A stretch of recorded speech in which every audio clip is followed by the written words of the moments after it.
Oh, that's like a thrash band name. Well, hey man, I want to let you know there's another Australian here with us, right here. Oh, well, there you go. Perfect. You know Brody from the Distillers. Is she Australian or is she a Kiwi? I always forget. Maybe she's Australian, but I feel like they were based in New Zealand for a while. So, good band. Really kind of like one of those bands that when I was in high school, they were, you know, they were a thing for a little while, and it feels like everybody kind of forgot about them. But isn't she married to Josh from Queens? Yeah, they got married and had kids. I think they were married for about 17, 18 years.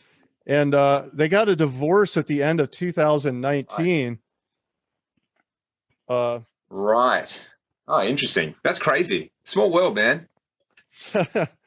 well, yeah, she uses a pretty cool amp. She uses I think it's a 30-watt Bad Cat. I forget the exact model name. Maybe it's the uh you know Bad Cat. I don't. I'd have to look it up, but she gets Yeah, they some. always have cool names like the Lynx and the Hot Cat, and they're all kind of themed like that. That might be what it was. The Hot Cat. Yeah, yeah. Now they're good. They're very good amps. I feel like who had one that I knew. Yeah, I knew someone who had one, and they were in like a really heavy band. Two guitar band, and one guy had a 5150, and the other guy had a Bad Cat, but it worked. Um, it wasn't something you'd associate as like a metal amp, but it sounded great. It's got this like really strong. It's like Bad Cat.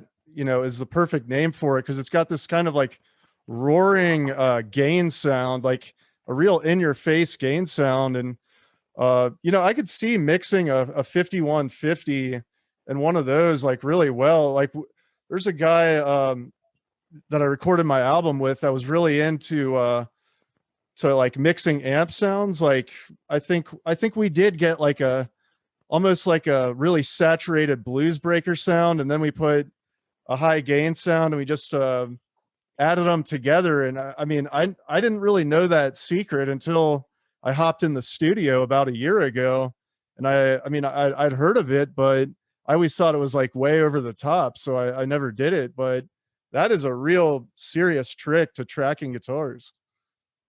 Yeah, it's. I mean, it's something I've done a lot, and it's cool because you get to play around. It's not you get your kind of like chef's hat on, as I call it, because you get to play around with like texture, and you know you can have you can have a pair of amps that you double track, and it might be like 100-watt rectifier or something. It's just this like concrete slab of sound, and then you do another double and you use like a tiny terror or something. It's like ratty, small. Then you kind of blend them together, and you can like create in real time the perfect custom amp sound for whatever type of track you're playing. Yeah, it feels like the real chef's secret, so to speak. And honestly, I think a lot of album sounds that we've heard, they're doing stuff like that, and they maybe like share part of it, but maybe not all the secrets. Maybe some things the guitar player just doesn't even know. He's just like, oh yeah, that sounds good, and he doesn't care because he came in like on a fifth of jack every day to the recording studio. And I know that was the case for Butch Vig and Nirvana, because in that Drain You song, Butch Vig just kept recording tracks, and Kurt Cobain didn't even know he was being recorded. Yeah, I've seen that clip, and that's my favorite thing ever. And that's just like, yeah, you just proved that guitar players are idiots. It's like, nah, because the classic studio syndrome is like, I have to use my amp, and I put the knobs here, and these are the settings I have to use. And if it doesn't sound good, you suck. And I'm gonna, I think it's a very natural thing where, especially for guitar, like where I guess up until you know, 5, 10 years ago when it became really easy and really accessible for anyone, you know, like us to just kind of make content and share stuff. You didn't have to get everything, you know, from a guitar player magazine, which is heavily edited. And, you know, there's so much like mythology with guitar playing. Like, and as you said, guitar players a lot of the time don't even know what they use. They're like, yeah, man, it was like in 1981, I definitely used a Marshall. I definitely had this pickup in there. Yeah. And it's like my signature stuff it's exactly the same. So buy it. And everyone's like, oh, well, you know, that's what they use to do it. And then 30 years later, there's a Zoom call like this with the recording engineer. He's like, no, that's totally wrong. Like we didn't do that at all. In fact, that guy didn't even play the rhythm guitar tracks on there because he was too drunk. So he had to like bring, you know, some session player in to do it. And you're like, that's why it doesn't sound like any of their other stuff.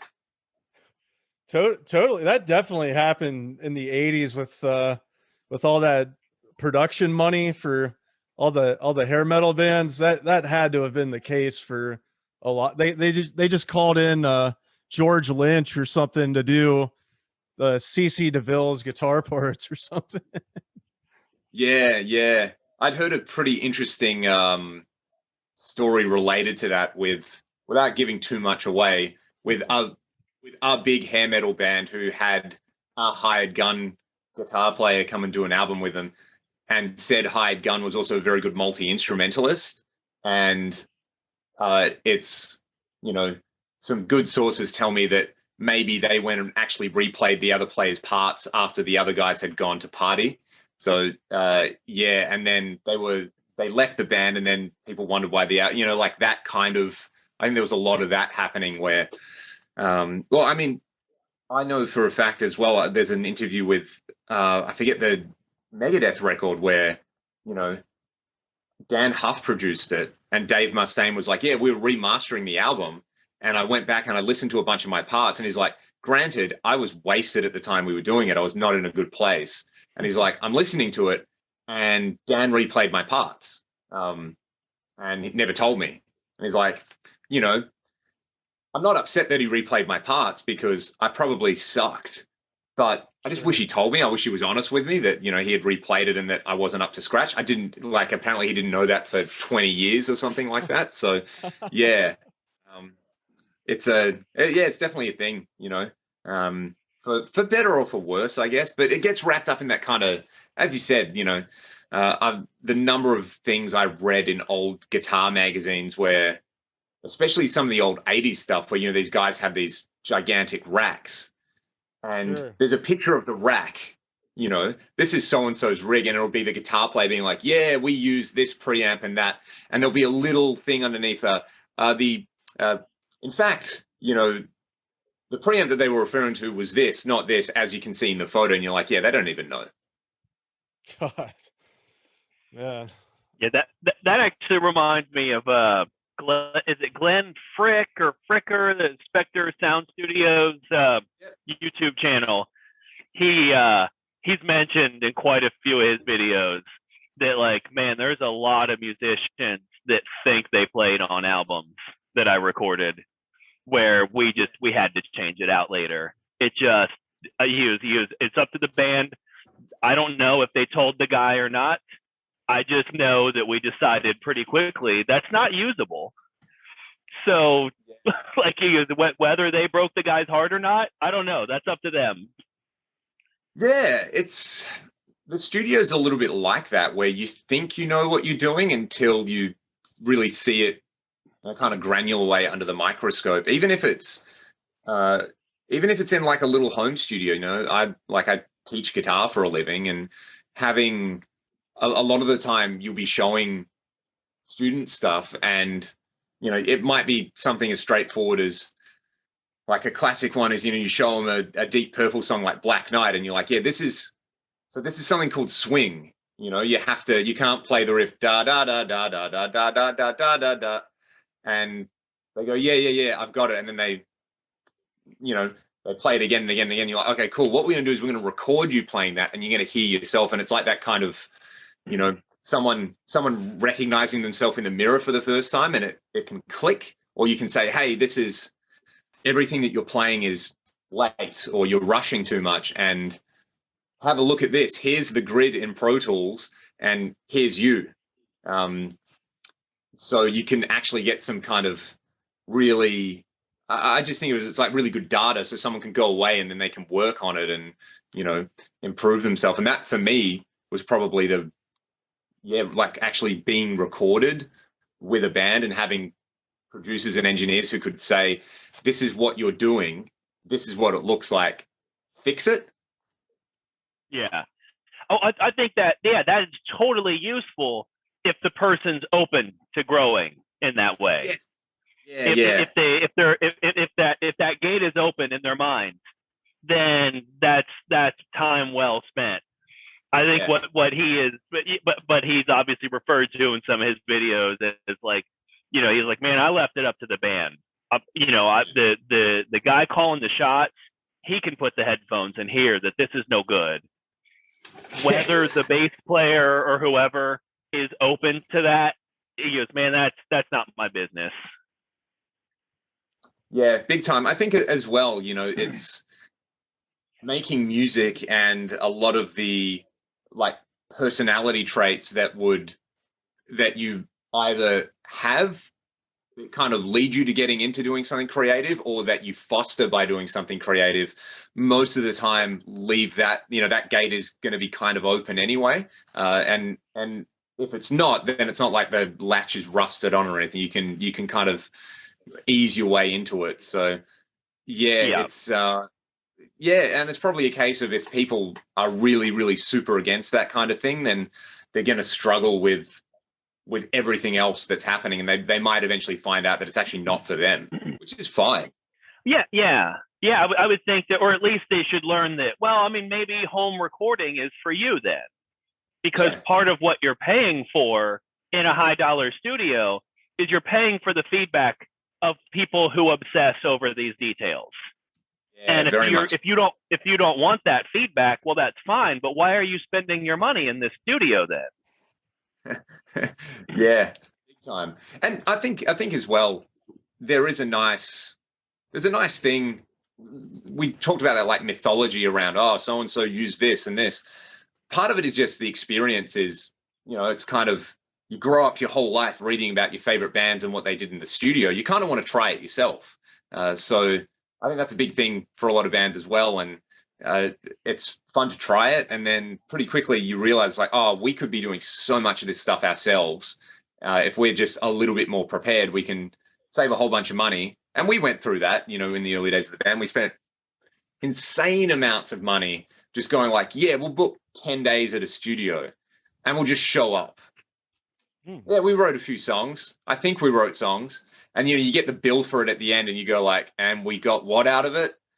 It's like, okay, guys, we've got to sit down and actually, that was really, really fun. And it was cool to hang out. But next time, let's do it like this, which we were lucky that we learned that early on. And I guess relatively speaking, you know, it wasn't like it was hundreds of thousands of dollars or something like back in the day. But yeah, I think, as you said, it's like you have that kind of growth mindset. Everything you do, you go in like, okay, I'm looking to get this out of it, but also I'm looking for those experiences where I'm going to be challenged. So when did Ragdoll start? Were you guys teenagers? Have you guys been a band for like over a decade or so? Yeah. I mean, we've been a three-piece for about a decade now, so, which feels weird saying that. And even then, I justified it as like, well, last year doesn't count, you know. So really, it's still only 9 years. It's 9 years and it's on pause. Time is just paused for everybody, right? I'm not turning this old because 2020 didn't count. So I met our drummer Cam in 2007, I think. So I've known him for 13 or 14 years, and it's funny because this was back in the days of MySpace, which was great for bands, you know. Oh, MySpace, yeah, of course. That was the musicians' hangout.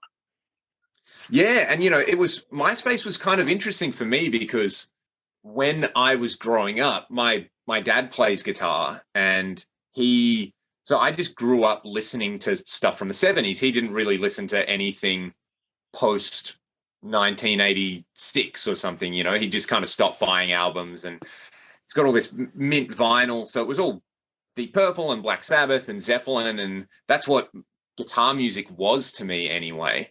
Thin And Lizzy? Did he play any Thin Lizzy? yeah, that they were kind of the band that really got me into. They were the band that probably really got me into guitar music. But at the same time, when I was 13 or 14, one of my best friends at high school was into skateboarding. So he was like, dude, you got to come skateboarding, like get a board. And so I also had that access to, it was sort of like, you know, you have, I always think of it as like the big thing I learned from skating is it's like there is this very particular like DIY punk ethos about skateboarding. And just the idea that skaters are kind of militant about it, that it's like you have to be yourself. You know, you got to have your own style and don't copy anybody else. And that, I didn't realize it at the time, but it's like you kind of, there is that like militant thing with skating where it's like, oh, hey, man, you know how, like, you'll be at a park or something and someone will do a trick and you'll be like, that's really cool. I'm going to try and copy what they do. And they'll be like, yeah, that's a trick I was trying to do. You should just do something different instead. And you're like, oh, okay, that's, you know, that's kind of a good attitude to have. And I think I picked that up early when I was playing guitar without realizing it, because it was just like, oh, cool, that's how a song goes. I should, you know, you're not allowed to do exactly the same thing.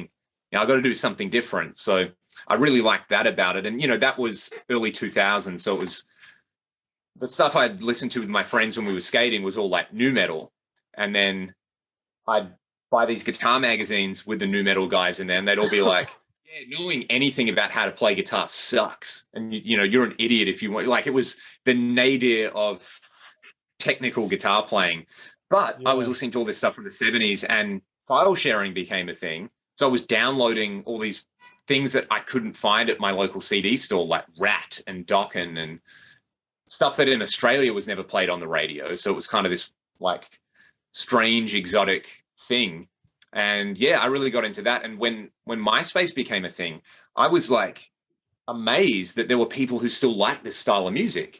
You know, there were like, you'd find a page on there which is like hair metal fan page. And, you know, you just find yourself chatting to people in America who, or, you know, you could be friends with the bass player from Rat on MySpace, and you could message them and they'd be like, yo, dude, what's up? That's super cool that you're in Australia. So it was very much that, I guess, stuff that now is par for the course with all the social media platforms, but it was the only one. And it was kind of thrilling and exciting. And I had this little Boss 16-track hard disk recorder with like terrible drum machine on it. And I would just put up these demos that I put together where I'm just trying to play guitar as fast as I can. Yeah. And I always remember this. There was, when I went to university, there was this guy in my math class who would show up with like this big frizzy mop of hair and a red headband. And he'd always come in a few minutes late and sit at the front.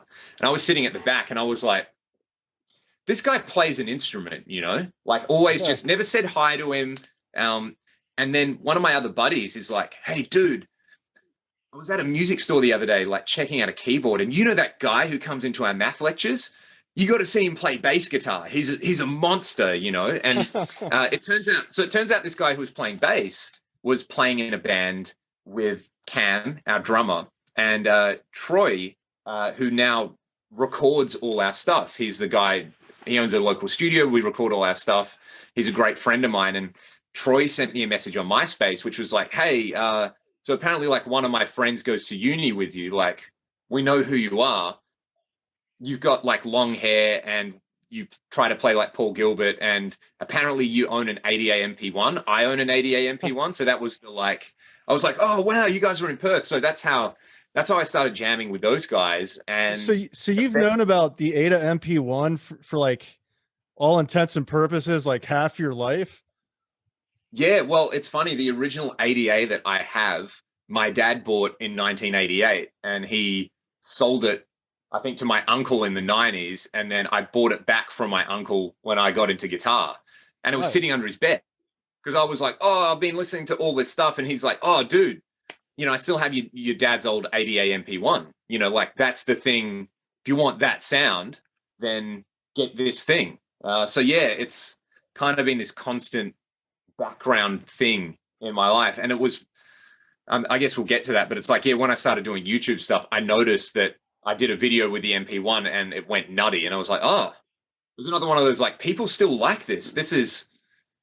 They're out there somewhere. We just got to find each other. But yeah, anyway, so that's how I met our drummer Cam. And I guess he and I have kind of just been like, you know, welded together at the hip ever since. And that kind of band evolved into Ragdoll by, you know, we added a few guys to the band. It became a 5-piece. And then the original bass player left. And then the singer moved on. Ryan started singing. And yeah, so that's kind of the long and the short of it. And then it's been the three of us for, yeah, close to 10 years now.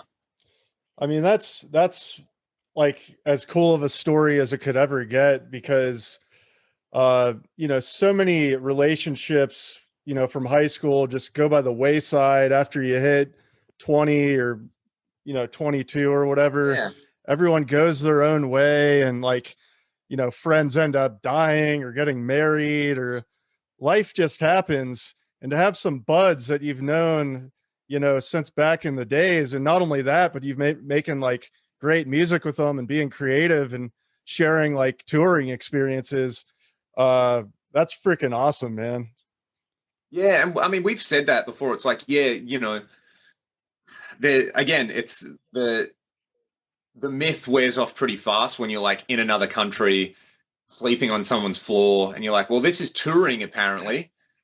We're doing it. This is what we always wanted to do. All our friends are really envious of us. But, you know, that kind of thing, it's like, yeah, you know, other groups of guys will go on a fishing trip together and they'll have a good time, and we go and play music. That's the weird little thing we do with our buddies. So yeah, I think ultimately, you know, and I've been lucky enough to meet some people and have some people I consider good buddies now who were around in the 80s and have done, you know, they've done the thing. They've played with some really, really big people, and they just make the point. They're like, you figure out pretty quickly that if you have a choice between playing in a band where maybe the like music or the musicianship is at a higher level, but maybe the people are just jerks, and a band where maybe the musicianship isn't quite at the same level, but the people are awesome, choose the awesome people every time. You know, you will just have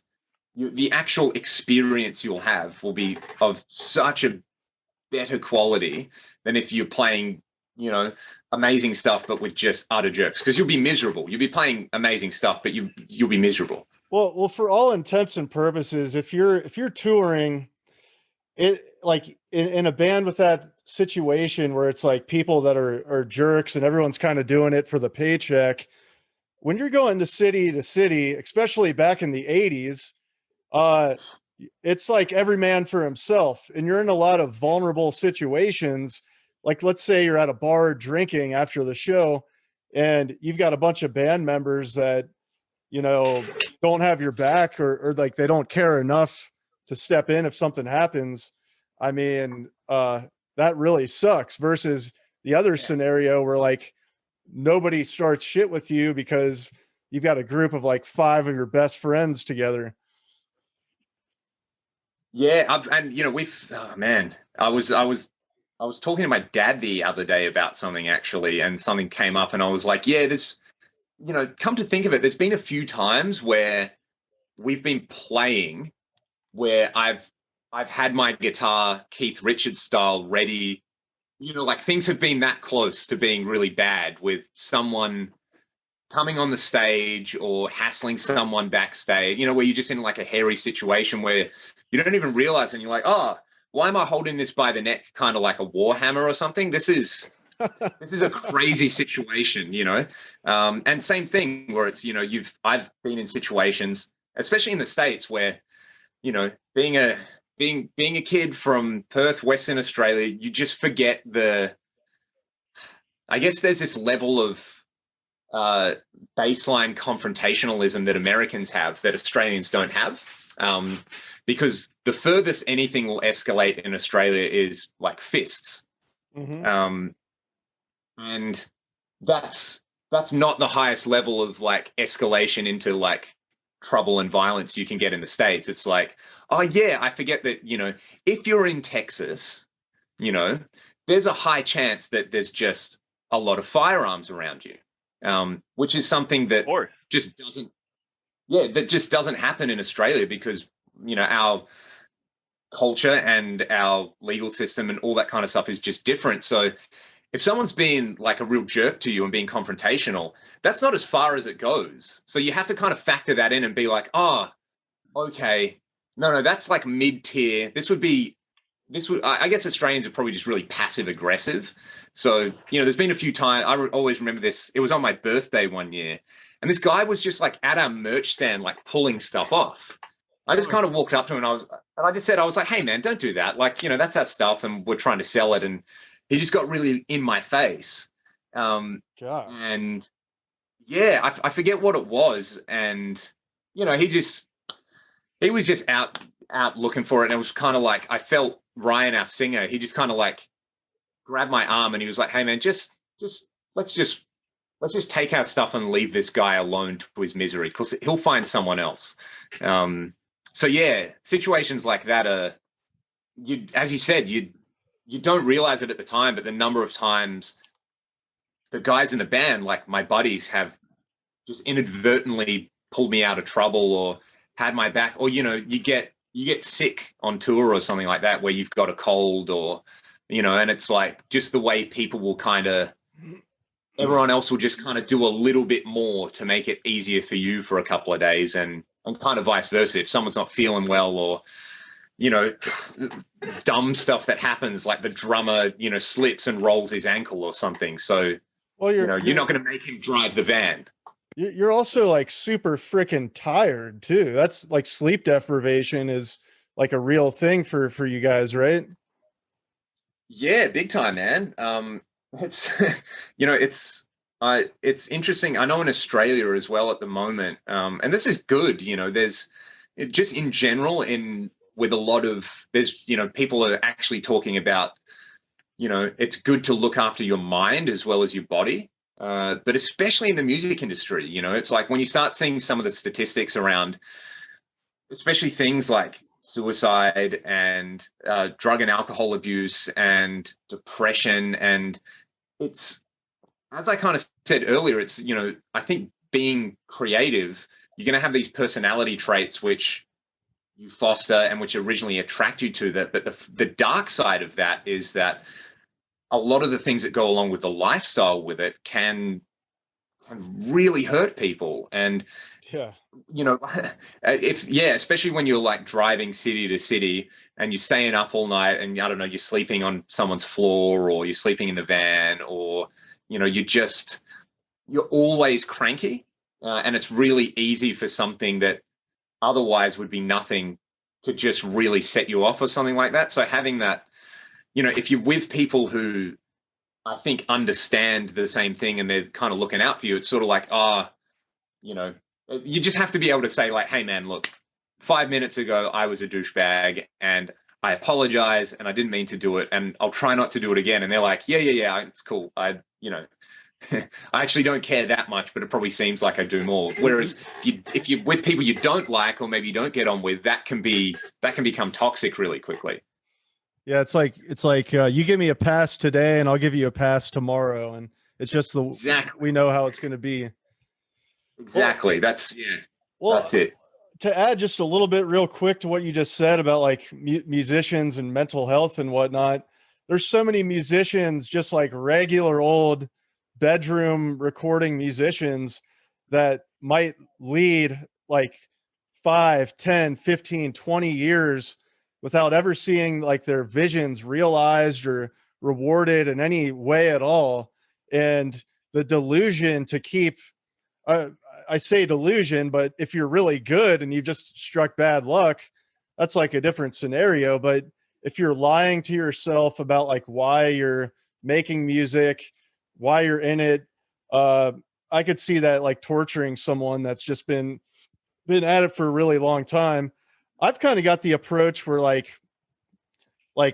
I can compartmentalize music and my pursuit of music with other parts of my life.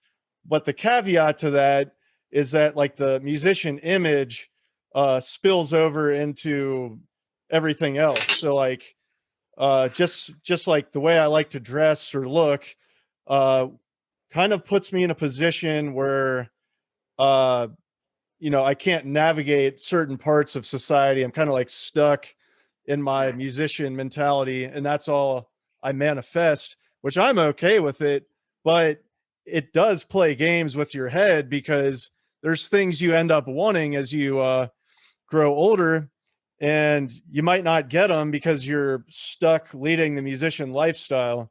I don't know. Yeah, I think I try to stress this, especially with the students I have, where it's like it's really easy to self-identify as a guitar player or a musician.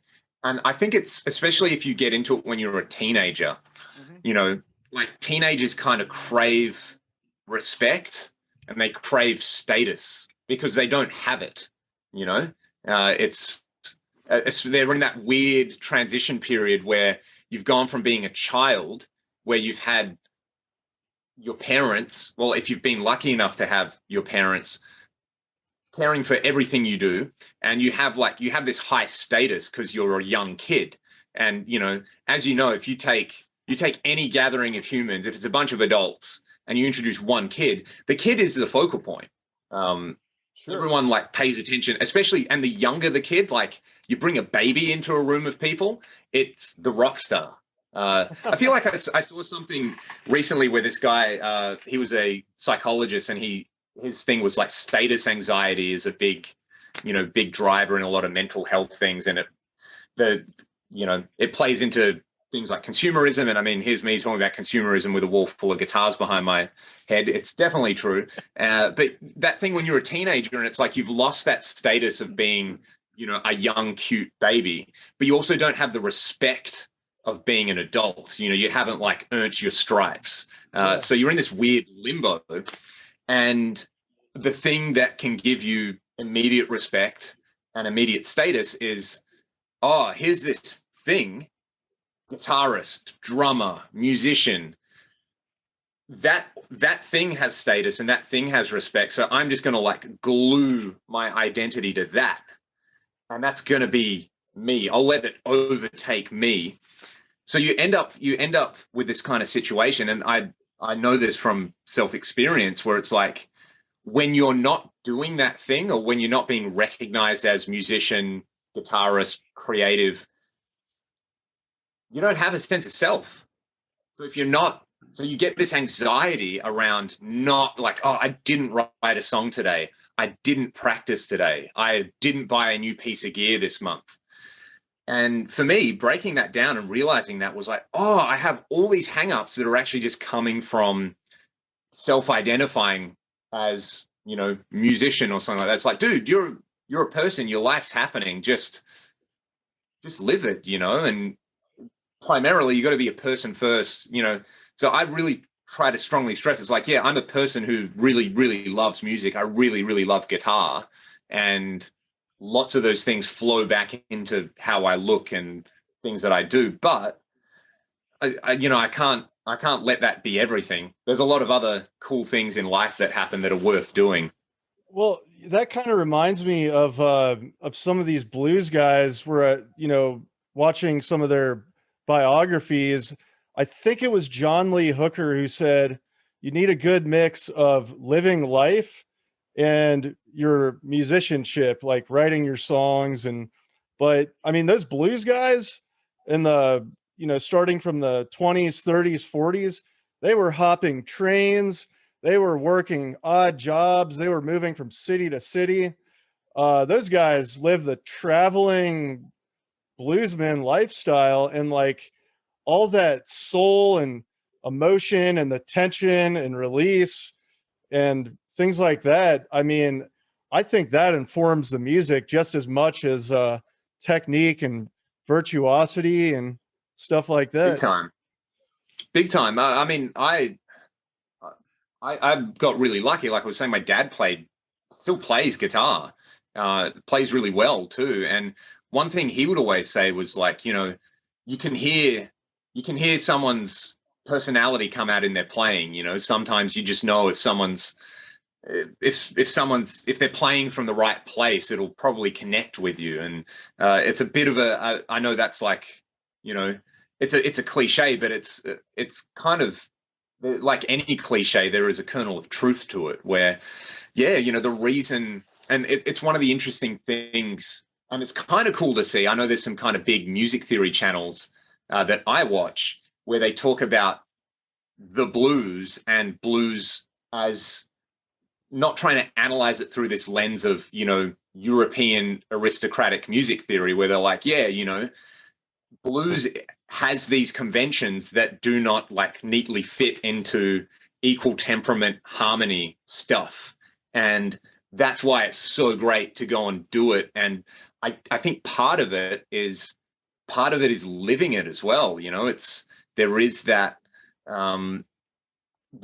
thing where, you know, if you don't, I always make this thing with when I have new students who, you know, they're like, oh, I want to get into soloing, I want to get into improvising. It's like, okay, think about, you know, if you want to play some blues, think about being really, really sad or really pissed off about something, and what you do in your head when you do that. You know, it's like you just repeat the same 3 or 4 things over, and they swim around your head, you know, and there's a reason that, you know, blues guitar soloing, why someone will come back and repeat something, and then vary it, and then come back and repeat something, or play 4 to 8 minutes of the same 12-bar thing. It's like that convention comes from like human psychology. You know, we identify with it because we're like, yeah, when I'm having the experience that this guy is singing about, like, I know what it feels like when your girlfriend breaks up with you, and this is how you feel. And then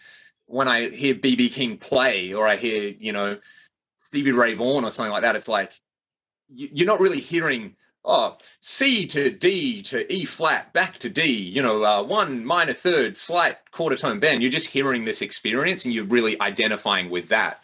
And I think that's the thing. It's like you're building those associations between doing a thing on a stringed instrument and then something in your body or in your mind that you're feeling. And that's the nice thing about learning an instrument, because you get this translation scheme. I guess we would call it language normally. So yeah, that like blues as a living, breathing, spoken language that's why I think everybody should learn it, especially if they like rock guitar, because that's where rock guitar comes from. Totally. And all the other stuff that comes along with it it's easy to try to analyze it to the point where you cut away all the good stuff.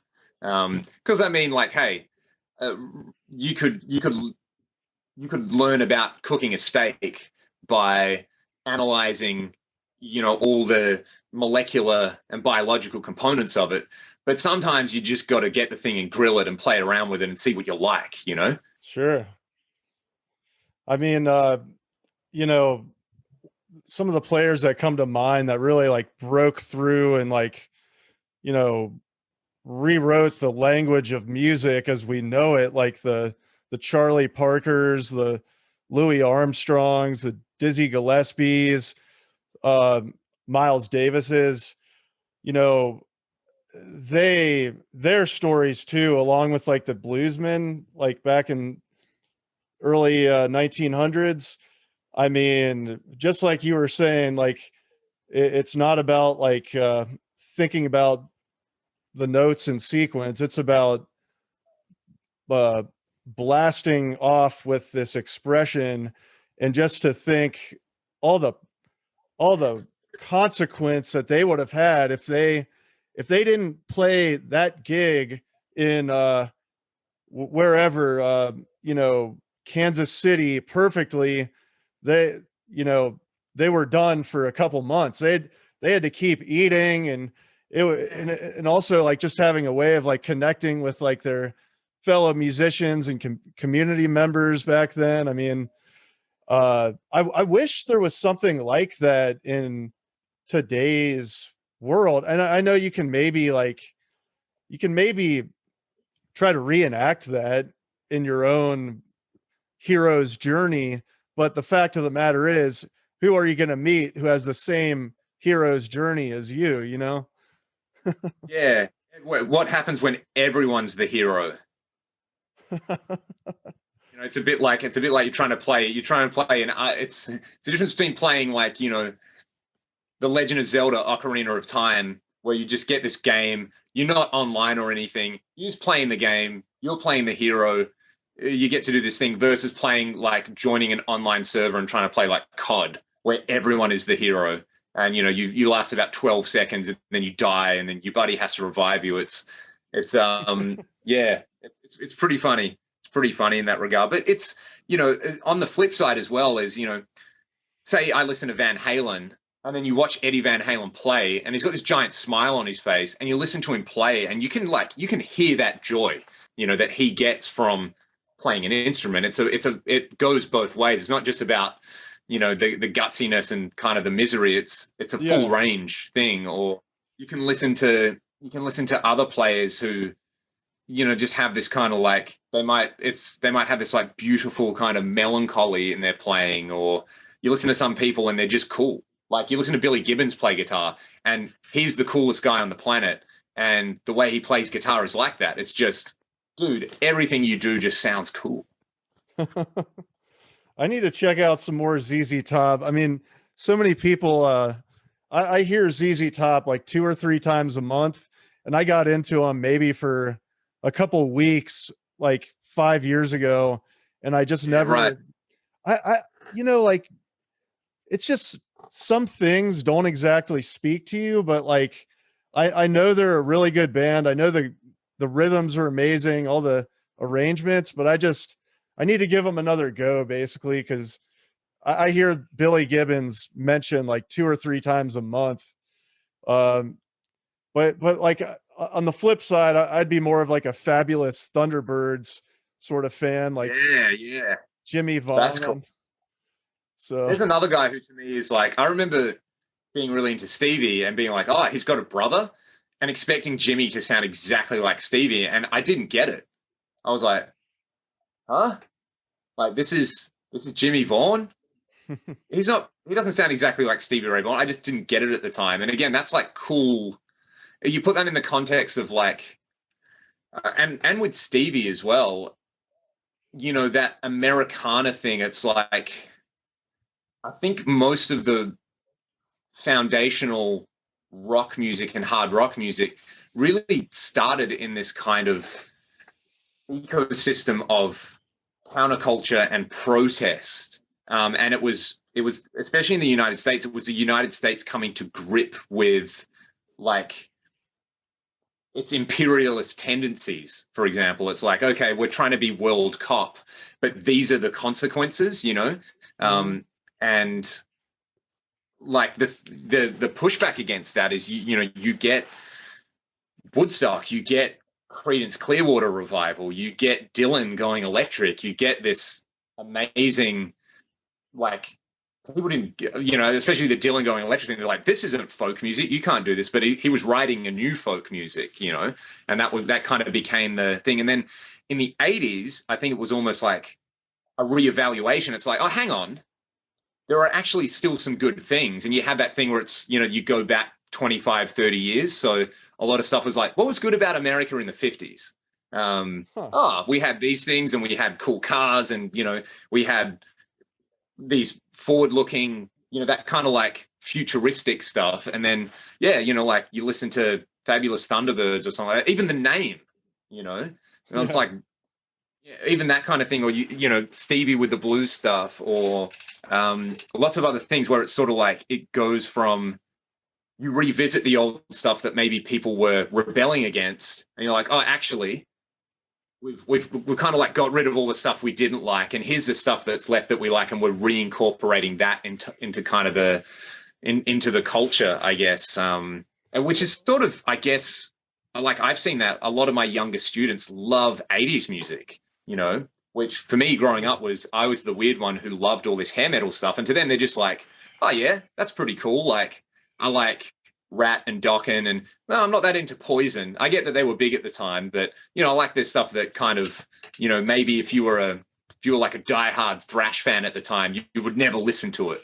But it gets those things kind of get eroded away, and it all gets kind of repurposed and repackaged. I find that really interesting. Hey, one of my favorite hair metal bands is this band called Vane from San Francisco. Yeah. You've heard awesome. of No Respect? Yeah. Well, they're like they were almost like New York Dolls 2.0 or something. They were more of a punk band than a hair metal band. They're almost like the poor man's Guns N' Roses in a certain kind of way. Yeah. But they No Respect, man. That was a do I have that on vinyl? I think I might. There's another band around the late 90s called Spread Eagle. I think they were from New York. Who they were like, yeah, they had that. It was almost like a kind of, you know, I guess hair metal was like a very glamorous kind of thing, but it's once you had Guns N' Roses, then it was sort of this like, no, these are the bands that like they literally crawled up from the gutter. They're like the Ninja Turtles of hard rock. You know, these that like punk aesthetic, but packaged with kind of the musicianship of the era. It's really interesting. And you know, I think the avatar of that is obviously Guns N' Roses because they became the biggest band in the world. But there's a lot of bands going for a similar aesthetic or a similar ethos with what they were doing around the same time. That was pretty cool. And it's, you know, you get curious. You start looking back and you're like, this didn't just Guns N' Roses didn't exist in a vacuum. Oh God. Just like their stories of all the groups that they cut their teeth with, like London, Hollywood Rose, LA Guns, however many bands, all those guys, like Duff McKagan was in the Fastbacks, like the opposite end of the spectrum as Guns N' Roses, like almost DIY, like proto indie kind of ethos. And you know, honestly, like as an like the whole mythology behind it, and as like an American that grew up, you know, on the East Coast basically, or Midwest, that's where I grew up. Like honestly, the mythology is really the West and the Pacific Northwest, and maybe you could even throw in Texas.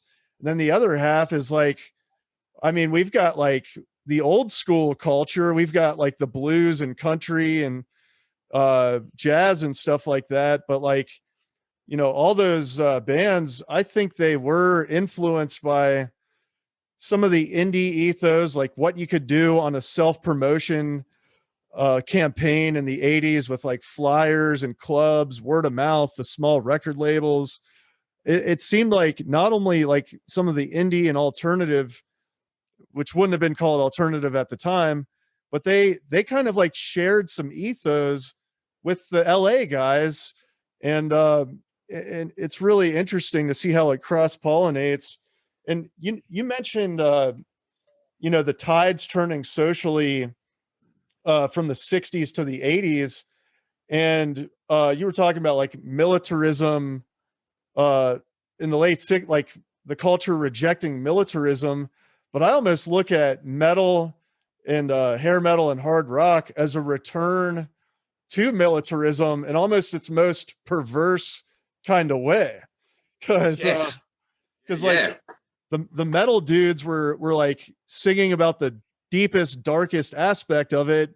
And then like the hard rock glam metal dudes were like singing about the spoils of that culture and like, you know, party tomorrow. And like, so you got my wheels turning. Yeah, I'm sure there's a good essay for the Atlantic or somewhere living in there. You know what I mean? It'd be, it's weird where those kind of threads emerge and just what people do with stuff, because that's what people do. You know, everyone I speak to who is really into hair metal when grunge happened have this like, you know, we all know someone like this where they're just like, oh my God, that was the worst time in my life, where like, you know, all these disparate bands who were called grunge happened, and the industry did this 180 and pivoted towards that.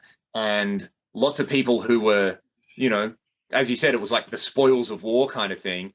What do you do when the spoils of war are gone? You're like, oh, I want to return to the spoils of war. Like, this sucks. Someone else is getting all the spoils now. So yeah, it's really interesting.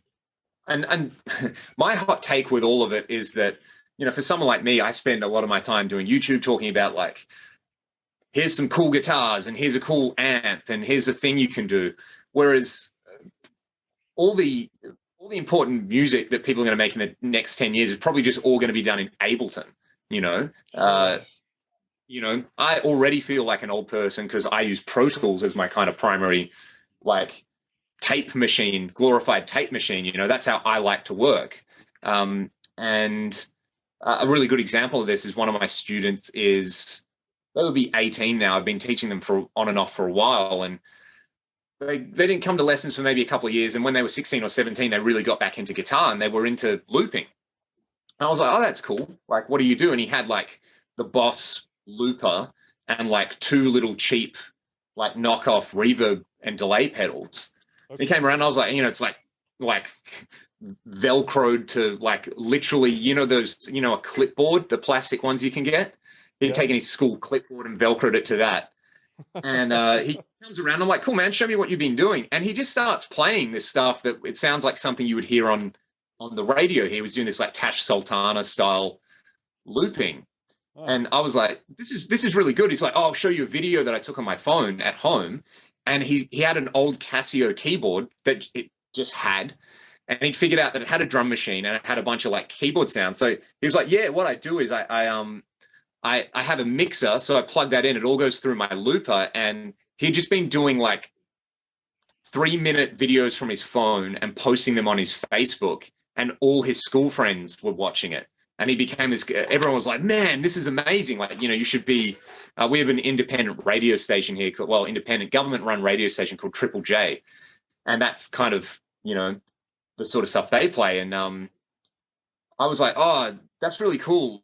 You know, if you really, really want to get into, like, this is literally all I said. If you really want to get into looping, I know a lot of people use Ableton for that.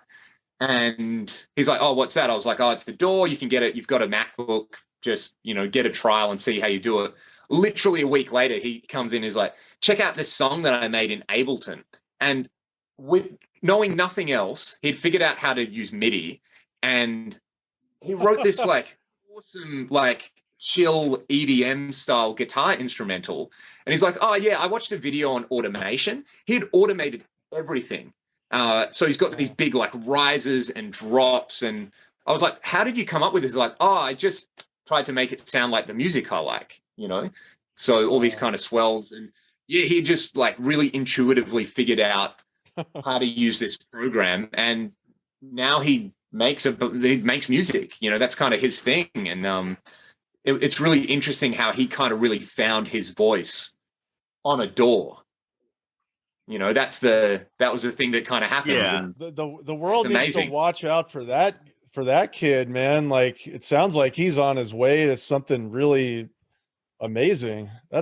I mean, I still don't know how to use MIDI. Like, I've been fucking around. Yeah, you know, it's I think it's where there's a will, there's a way. That is amazing. That is amazing. Those are the types of stories that we all love to hear about the technology. Because so often all I hear is belly aching about how you don't have to have talent anymore and the technology is ruining everything. But like that kid's story of technology just democratizing the whole process, that is what we love to hear. That like, yeah, this kid has some really neat ideas in his head and he doesn't need to get past gatekeepers in 3-piece suits in order for his ideas to see the light of day. Hey, exactly. Do you want to give him a shout out? Does he have a band camp or something? I think he's probably on YouTube. Trent Carroll would be his name. So yeah, go and check out Trent. He's great. He's a lovely, lovely young man as well. Like, I really can't say enough good things about him. I know he's playing in a band here in Perth as well. So yeah, he's awesome. But it's interesting that I think, as you said, it's that kind of belly aching thing where no one wants to pay any money to develop bands and this kind of thing. It's the flip side is that you don't have to spend any money and you can record yourself, make music, and monetize it. If you have, well, I'll qualify that by saying you don't have to spend any more money than the normal crap people spend money on. Like, if you have a smartphone, which everybody does, absolutely. If you have a computer, which everybody does, you could download Reaper and not pay for it. I'm not saying don't pay for it. Like, Reaper do good stuff. It's what, $60 or something. But of course, you know, very, very, very little buy-in, and you've got an amazing DAW with virtual instruments. There's heaps of free plugins. The only thing in the way of it is yourself. Like, kind of when you realize that, it's like, oh, I can just go and do stuff, and right. That's the threshold. The threshold is very low. But the flip side is then it's sort of like the big fish with the way music is distributed now. The big fish kind of, the rich get richer sort of thing in that case, where it's like, the way Spotify distributes royalties. Yeah. You know, yeah, it also means there's more noise in the marketplace, so it's more difficult to rise above the noise. But given the choice between the different situations, I'll take this any day over having to get past, like I said, you know, gatekeepers in three-piece suits before. Yeah, big time.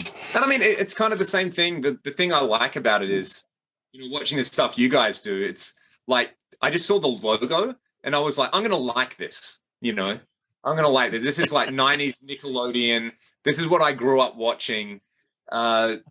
This is going to be the aesthetic. You know, it's funny how it's just sort of like, there's an aesthetic which is just so in line with something that I know I'm going to enjoy. And there's a lot of that. I mean, if there's a bunch of other people I watch on YouTube, and like, they're insane musicians and they're making this like incredible progressive music. And at the same time, the way that videos look is like cinematic. You know, they have these beautiful, and the editing is amazing. And it's, you know, they're just pumping out this like content that anytime I walk past a TV that's on, I'm just like, how is it that these people who are making hundreds of thousands of dollars a year, like, aren't making something that looks as good as an 18-year-old in their bedroom with like a DSLR? Like, this is the world we live in. Yeah. Yeah, it really is incredible because, but yeah, you're right. Aside from the music production world, we're seeing that same democratization in the video production world, to where now somebody who wants to create a really amazing image and share it with the world, they don't need $1 million. Yeah, exactly. They just need to put in the time and do the research. And then get what ultimately ends up being really reasonably priced gear, and you take that idea in your head and share it with the world. Look at an Axe Effects, for example. It's or even like the Fractal FM3. They retail for $1,000 American dollars, and for that, like, I have a rack of old stuff that if you bought it all when it was new would probably set you back $50,000 to $60,000, like, you know, those old Bradshaw systems. And the little FM3 is like several times more powerful and capable, and it sounds, the cool thing about it is it can sound super hi-fi and like lush and pristine, but it can also sound disgusting and lo-fi, and it replicates all those things about old gear that we kind of like, where it's like, oh yeah, when you turn it to 6, it sounds like it's exploding. Oh, cool, it does that as well. So yeah, pieces of gear like that. I mean, for me now, when I do a gig, it's actually right here because I was pointing, like, I have that. That's my everything, and a guitar. And, you know, I show up I plug a few XLRs in, I connect my in-ears, and I have a really, really great time. Like I'm hearing what people are hearing at the front, which is nice, and it's consistent. And I guess the reason I like to play live shows is because they're live shows. I want to focus on that aspect of it and not having to turn around to my amp every 3 songs and like, oh, hang on, I'll just turn the treble up a little bit. But there is kind of a beauty in that as well. So yeah, it's amazing. My point being that, yeah, the technology we have available to us, I think we crossed that threshold years ago. It's maybe just an awareness kind of thing of like, so a really good example. I remember when the iPhone came out, I was studying at uni, and one of I think he was a physics lecturer. He bought one, and he came and he's like, look, I just want to tell you all that this is going to change your life. And he's like, let me show you why it's going to change the life of so many people doing what we do. And he goes, this thing has an accelerometer in it. And we were all like, what? Huh? And he's like, do you know how exciting that is as a physicist? We can like replace gear that costs thousands of dollars to do like teeny little experiments. He's like, I can just like jump in C and I can write an app and I can upload it, and we can do all this kind of research stuff we were doing where we need an accelerometer, and we can just buy a bunch of phones. And it cuts that kind of cost down. And if you think about a better example, so I remember that and being like, oh, I didn't know that. I didn't know that they had all these extra tools in there, or like it's a GPS, right? Which is cool. But to me, the most powerful thing is like the flashlight in a phone is one of the most like unintended revolutionary things ever. Because when do you ever grab a flashlight when you go outside at night? You're like, oh, I'll just, like I do it looking for my cat. I'll just grab my phone and I'll do this and I'll do this, and I have a flashlight and I've got it at all times. I'm looking for something behind the drum kit at a live gig, I have my phone. I'm looking for something in my studio, I have my phone. Yeah, that's like a really good, I'm sure someone came, oh, you can turn the flash on and it drains the battery pretty quick, but you could argue it's one of the primary functions of a phone nowadays. Absolutely. And nobody saw that coming when they were originally doing the engineering and figuring out. They said, okay, well, we need a little bit of a flash because the pictures look so bad in low light. It was just to get the pictures better. And then it dawns on everyone how useful it could be to always have a flashlight in your pocket. Yeah, the analogy with guitar gear would be like impulse responses. If you're an engineer, you know how important measuring something by taking its impulse response is. And people have been using reverb impulse responses for a long time. And it's like, what if we do that with like a mic'd up guitar cabinet? Will that sound good? It's pretty doesn't take a lot of computational power. This sounds really, really, really good, And it's like if you get an old pod and you disable the cab sim and you run it through like an impulse that you've taken of your cab, sounds pretty good. It's sort of like the limitation, obviously there's limitations at the time with like, say, the amp modeling, but most of the limitations were in something that I don't think a lot of guitar players think about, which is like the cabinet you play through and the microphone you use to capture the cabinet, which earlier on we were talking about recording engineers. It's like, yeah, the recording engineer is going to do their thing. The guitar player doesn't know what's going on. One weird thing about getting into like digital gear for me was I learned so much about how real amps and speakers and all this whole other ecosystem works. It was like this education for my ears. It's like, this is why I could never get the sound out of this particular amp. And now I know how to do it. So not only do I have this super convenient portable thing that sounds good, I've actually learned something about a situation I might be in where I have to play through a particular amp and I know what to do with it. So again, like those unintended consequences are pretty amazing, I think. So Leon, I had like a very similar experience, but it was with the Vox Tone Lab. And yeah, those are cool. Like I bought one when I was 13 or 14 when they first came out. I didn't know anything. I didn't know what the hell I was looking at. Like there's all these different amps, amp and cabinet sims. There's effects, Univibe, Auto Wall. They had the chicken head knobs on them, hey. Yeah, they do. Yeah. I loved that about them. Like that to me was so much cooler than another multi effect because you had this aesthetic thing that like on a cool amp, like an old AC30, you had that, and that was part of the tactile experience of using an AC30, chicken head knobs, you know. And you've got it on this thing that also says Vox. So you're already like you've bought in aesthetically. Oh, I mean, totally, man. With the tube on, like the benign tube that doesn't do anything. Benign tube. That is good.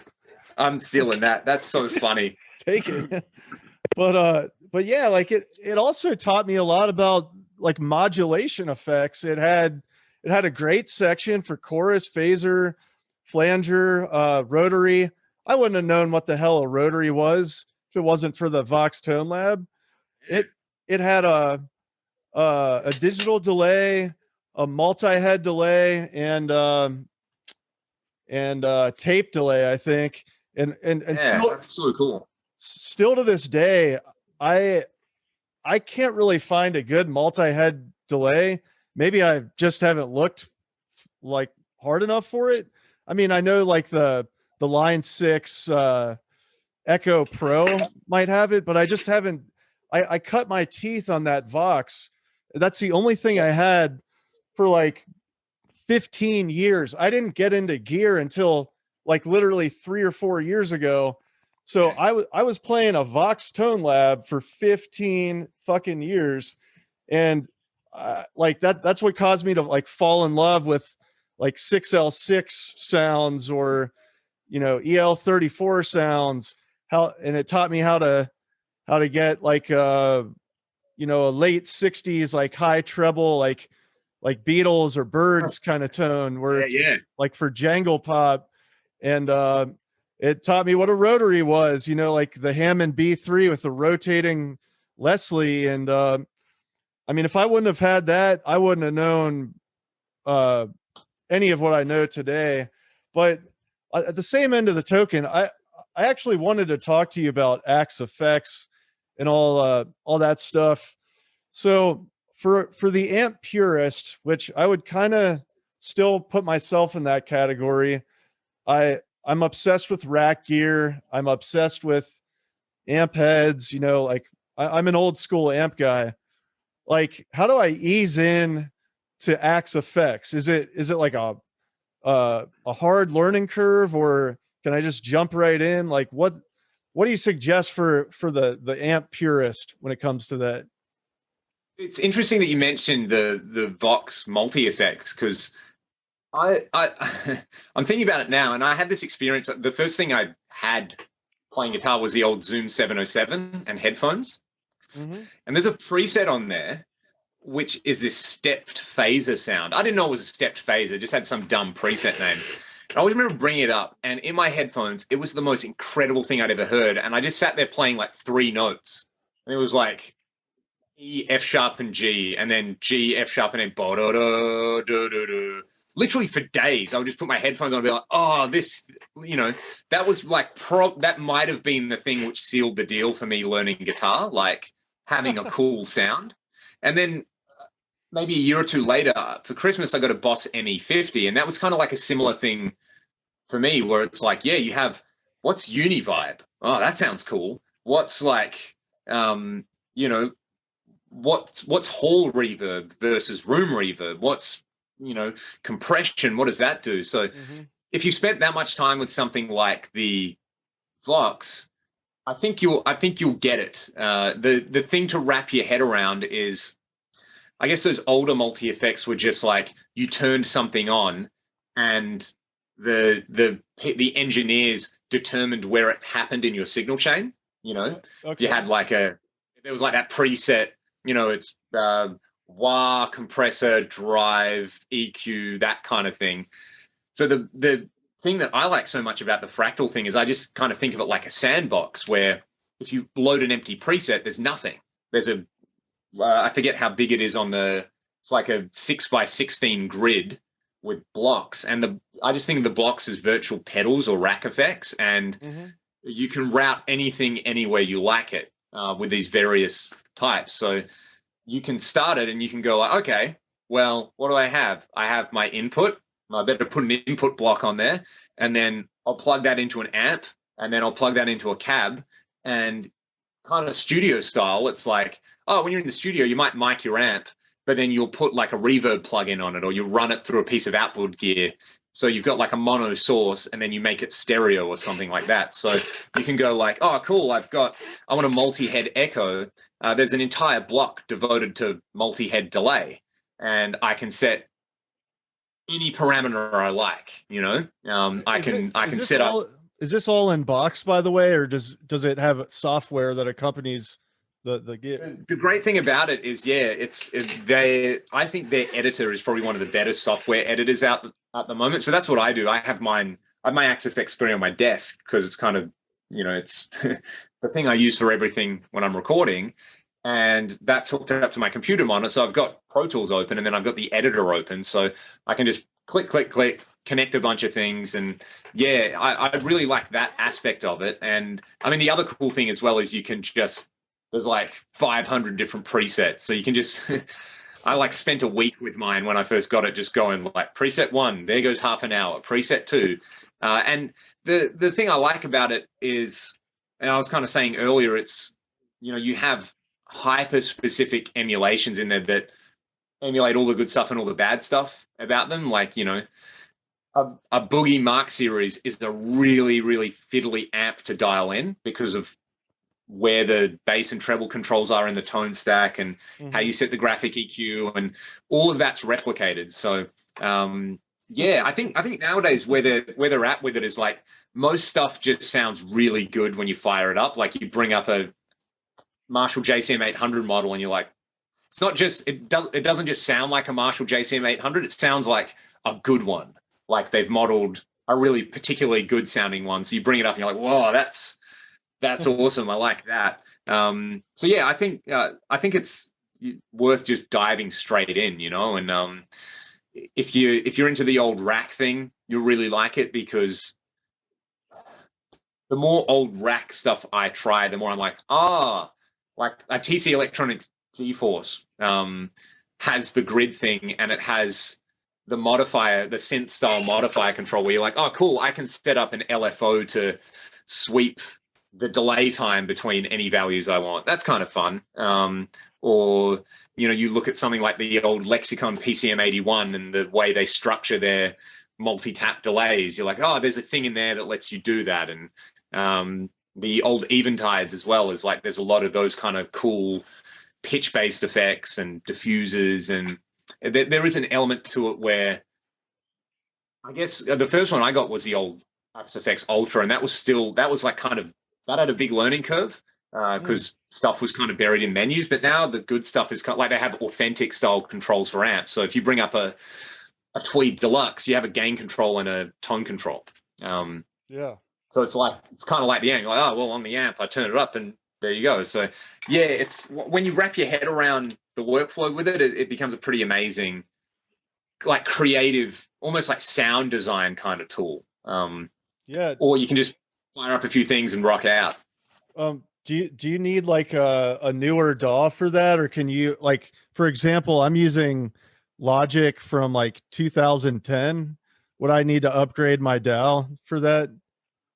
No, it's I mean, it's because it's a standalone piece of hardware and it can work as an interface, which is nice. But I was using it with like Pro Tools 8 up until 2 or 3 years ago. So which was really old.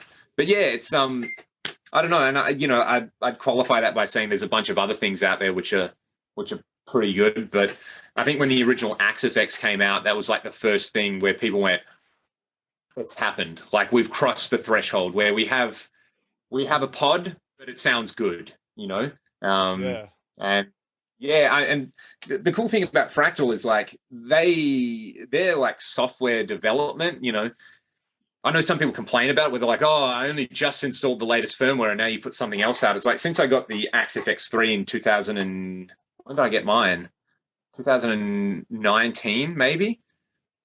It's like the number of effects and amp models and like cool functions they've added is like, you look at that on like, if you were to go and buy those, like, you know, a common thing is like something will come, like some pedal will come out, and, you know, I spend a bit of time on their forum checking stuff out, and it's like someone will be like, oh, I want a thing that sounds like this pedal, and someone will just be on there and they're like, oh, I own that pedal, this is how I replicate it in my Axe effects, here you go. So there's a kind of community aspect around it with that stuff, and a bunch of the other companies do it as well. It's kind of nice in that regard.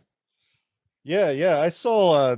I was checking out the gear page for information on a Digitech 2101, and what I was doing was I was trying to find like a particular PCM card that went with that, and someone was talking about doing some they were like, oh yeah, that's, you know, there's a couple cool patches, but otherwise I'm not really into the Digitech 2101, but like there's the patch for shimmering chorus or something like that.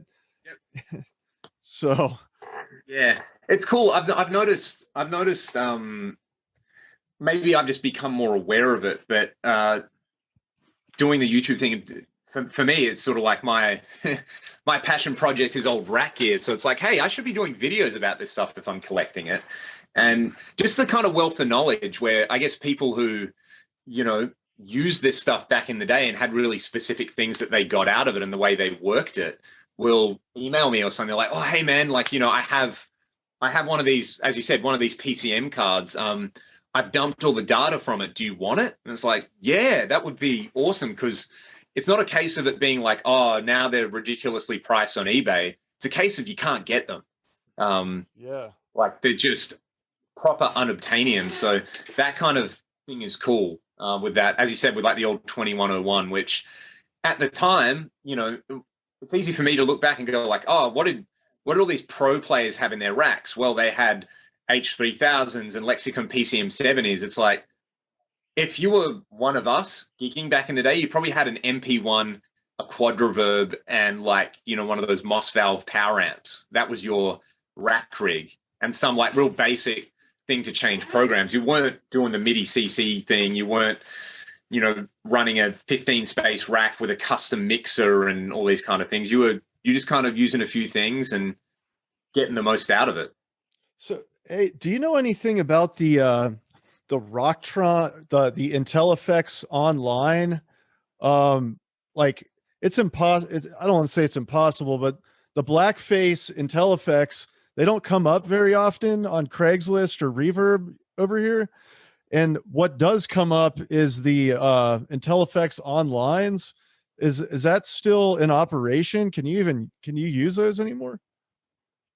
I have no idea what the online thing was. I suspect maybe there was some kind of like MIDI functionality added to it where you could do preset dumps easier without having to do like real-time SysX or something like that. So yeah, it might have just meant that patch sharing was easier on it or something like that. But from what I understand, they basically sound the same. So yeah, I mean, it's a cool thing. Like, I think that kind of old rack gear is at the point maybe pedals were in the early 90s where no one wanted them, but people were like, dude, you have to try these old fuzz faces because, you know, you can have 10 and they all sound different. Or you got to try this thing called a clon. It sounds like an amp, you know, it doesn't sound like a can of bees, or, you know, just all these things that I guess were like people's secret weapons. And I feel like some of the old, like the 8-voice chorus in the IntelliFX is like, that's a great secret weapon to have in your rig. And the detune too. Like, so many people don't know about detune, and I've seen some of the videos where you dial in some really great detune. Do you have any like settings you could share with us just to get us up and running? Oh man, yeah. I mean, They're probably in your videos. Yeah, pitch detune is like a really interesting effect that every time I had a multi-effect, it always had detune in there. And I was like, oh, that's going to mean my guitar sounds like it's in a different tuning, which it's not. It really should have been called like I was in like some of the old boss stuff. It's like you should have called it what it is, which is like micro shift. Which I guess maybe because that was Eventide invented it and they called it micro shift, which is clever. But yeah, just the idea of like someone going, oh, hey, when you track two guitars, how it's impossible to have them perfectly in pitch all the time, and how we like that sound. What if we try to do that where it's like digitally shift something a tiny amount and then maybe modulate that a bit? Because that's kind of what you do with chorus, or don't modulate it and you get this like psychoacoustic effect out of it. It's like, oh, it sounds big. So yeah. And then if you pitch it up and you pitch it down, so yeah, I think that like a lot of people like get into detune because of the Van Halen thing, which I think was like plus or minus 9 cents with a little delay offset, or like 3 milliseconds and 25 milliseconds on one side. But yeah, there's a bunch of the old Yamaha SPX 90 was like, if you want to get into detune, just get an old SPX 90. Like they're the detune on that. I did a video recently, like comparing heaps of different detunes, same settings. They all have their own thing going on, but it was like if people picked two favorites, the SPX 90 was one of their favorite. And listening back to it, I'm like, yeah, the SPX is kind of like, it's not the most hi-fi sounding thing, but it just kind of works, What's that setting on the SPX 90 that it was like an Ozzy Osbourne setting that everyone's obsessed with? Symphonic, yeah, that's what it's. Every Yamaha processor has a different version of it, and if you can actually just go and get the SPX 90 manual online, they have a stereo flanger mode on there, which has 4 controls, one of which is rate, depth, delay time, and then feedback. And all the Symphonic does is it fixes the delay time and the feedback. So you can kind of reverse engineer it by bringing up the Symphonic patch, listening to it, and then going to the stereo flanger patch on the SPX 90, set the depth and the rate the same, and then tweak the delay time and the feedback until those two things sound the same. And when you've done that, then you know the rate and the depth and all the stuff for any flanger. So you can go to like your Axe effects and kind of pop those values in, and you'll be pretty close straight away. So yeah, it's stereo flanger. So there you go. I don't think there's much feedback on it, which is the more feedback you have in a flanger, the more jet plane it sounds. Yeah. But yeah, it's kind of and that was also from memory, they used the Symphonic patch on the bass guitar on, I want to say Nevermind. That's that like hyper big Nirvana bass sound. Is Yamaha Symphonic. It's and yeah, and SPX 90s are like, it's hard to find one that kind of still works because they're just old now. A lot of them need to be recapped or the power supplies go on them, but it's pretty cool old piece of gear. They're like the 80s equivalent of like a 60s fuzz face to me. Like if you find a good one, then you want to hang on to it. Well, I was gonna try to hold off for the IntelliFX, but there's actually one of those SPX 90s right next to me, so I might just go. Yeah. The thing with the IntelliFX that's cool is that it has analog dry through. If it has that hush circuit. If you turn the hush off, your dry signal, the way it works is your dry signal goes all the way through, and then you actually have a built-in mixer which will blend in the digital signal. So that's why that was a popular one, because you can, if you turn the hush off, then your dry signal isn't getting converted and reconverted in and out to digital. So yeah, that's a kind of, Strymon implemented that with great success, like 20 odd years after all the old Rocktron stuff. And that's why so many people like the Timeline and the Big Sky and stuff, because you can chain them all together and you're not going to get extra stages of AD conversion. It's your dry signal just stays dry. Okay. Well, yeah, this is brand new information for me, man. That's why, like if you see like Bradshaw style racks, why they have mixers in them. There's a really good interview with Bob on that show Tone Talk with Dave Friedman and Mark Kazansky. And I chat to Mark fairly regularly, and he's been getting into the rack thing of like slowly being like, yeah, dude, you got to get an SPX 90 and you got to get an IntelliFX, and he's going down that rabbit hole. Shout out to Mark as well, because he's a great dude and Tone Talk's really, really good. But they had Bob on, and basically he was saying, he's like, yeah, you know, we started loading down old Marshalls with load boxes because we realized that if you just take like a studio rack delay and you put it in front of the amp, well, it sucks because, you know, your repeats, which get quieter in front of the dirty amp, mean they get cleaner. So you got to have them after all the distortion, but people didn't want to like have to mic their guitar cabs and then run it to a rack. So you load the amp down, and then you run them through your studio effects. But then we realized, because we were just using resistive loads, that the amps didn't sound as good. So we, by accident, stumbled across one day that if you connect a real guitar cabinet, the amp sees the impedance of the real cabinet, so it's a reactive load. So your amp sounds, it's doing what it should do, but then you got to carry a cabinet around. So you end up with wet, dry, wet, because you're loading your amp down and running it through these stereo effects, and that's your totally 100% wet sound.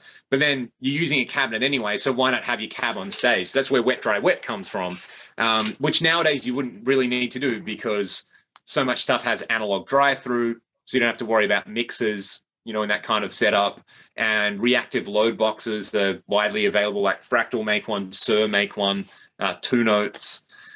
So yeah, there's a lot of that stuff where it's like, yeah, the wet, dry, wet thing, people like it, but it was a solution to a problem. But yeah, the dry signal thing is a big thing that I guess it means that you're not tied to the quality of converters.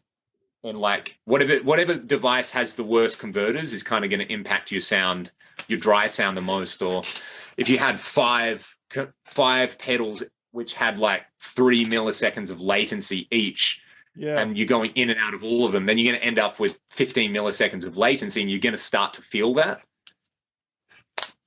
Okay.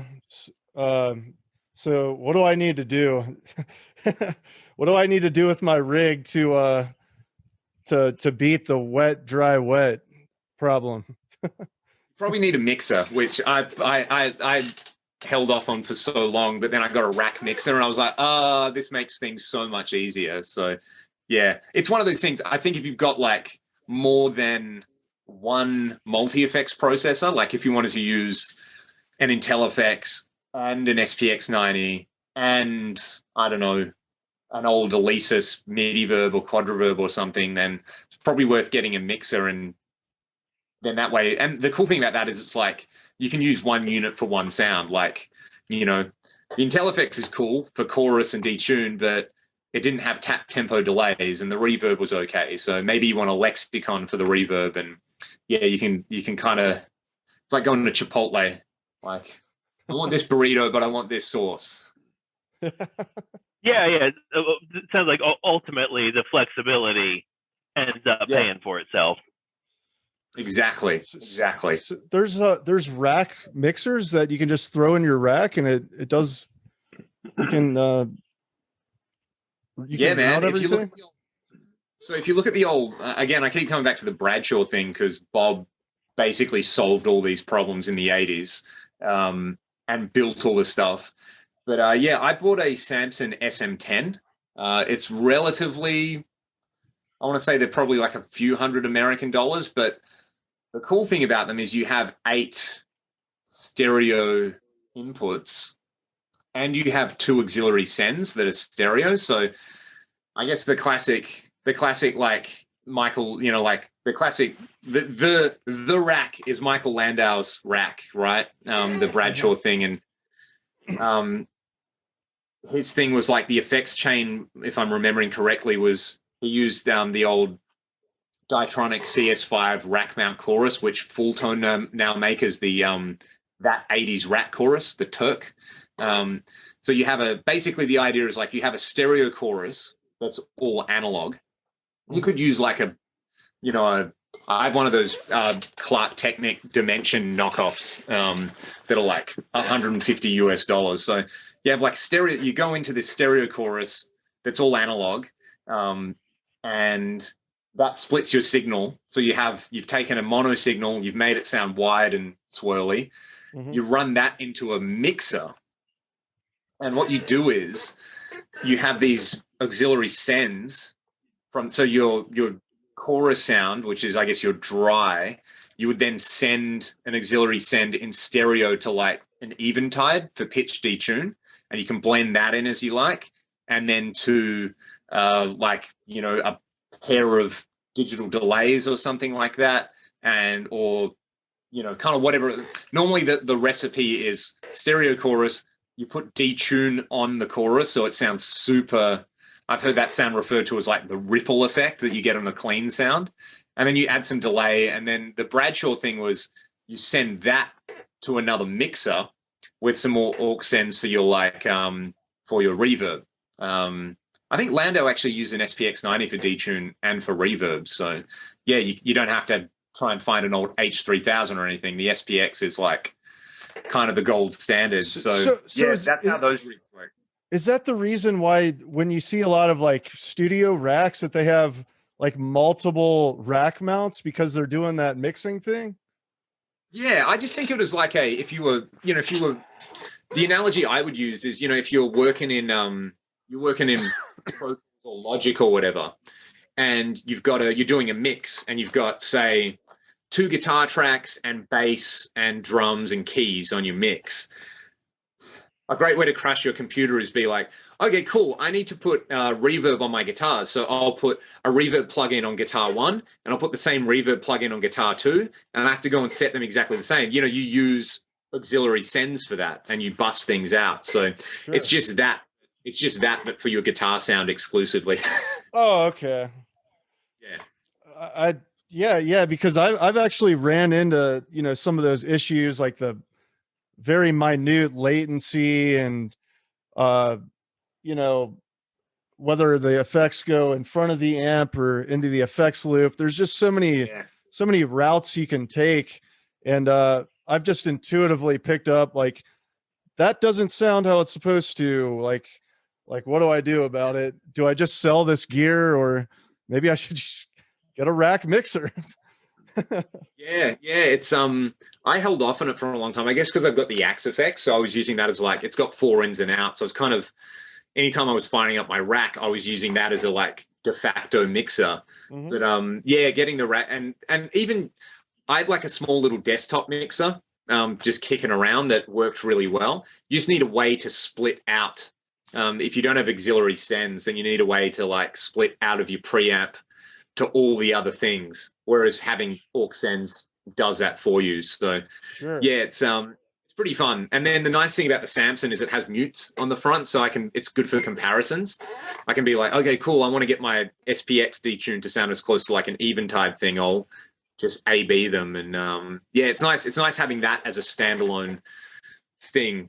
And because you got multiple inputs, it's like I can have my amps always plugged in through input 1. If I want to use it with my Axe effects, I can have that into input 2 and send the outputs wherever I like. So yeah, it's I held off on it for a long time. I used to read things and I'd be like, man, why are all these guys on forums like, militant about getting rack mixes? And it's, you get one and you're like, I see, I get it.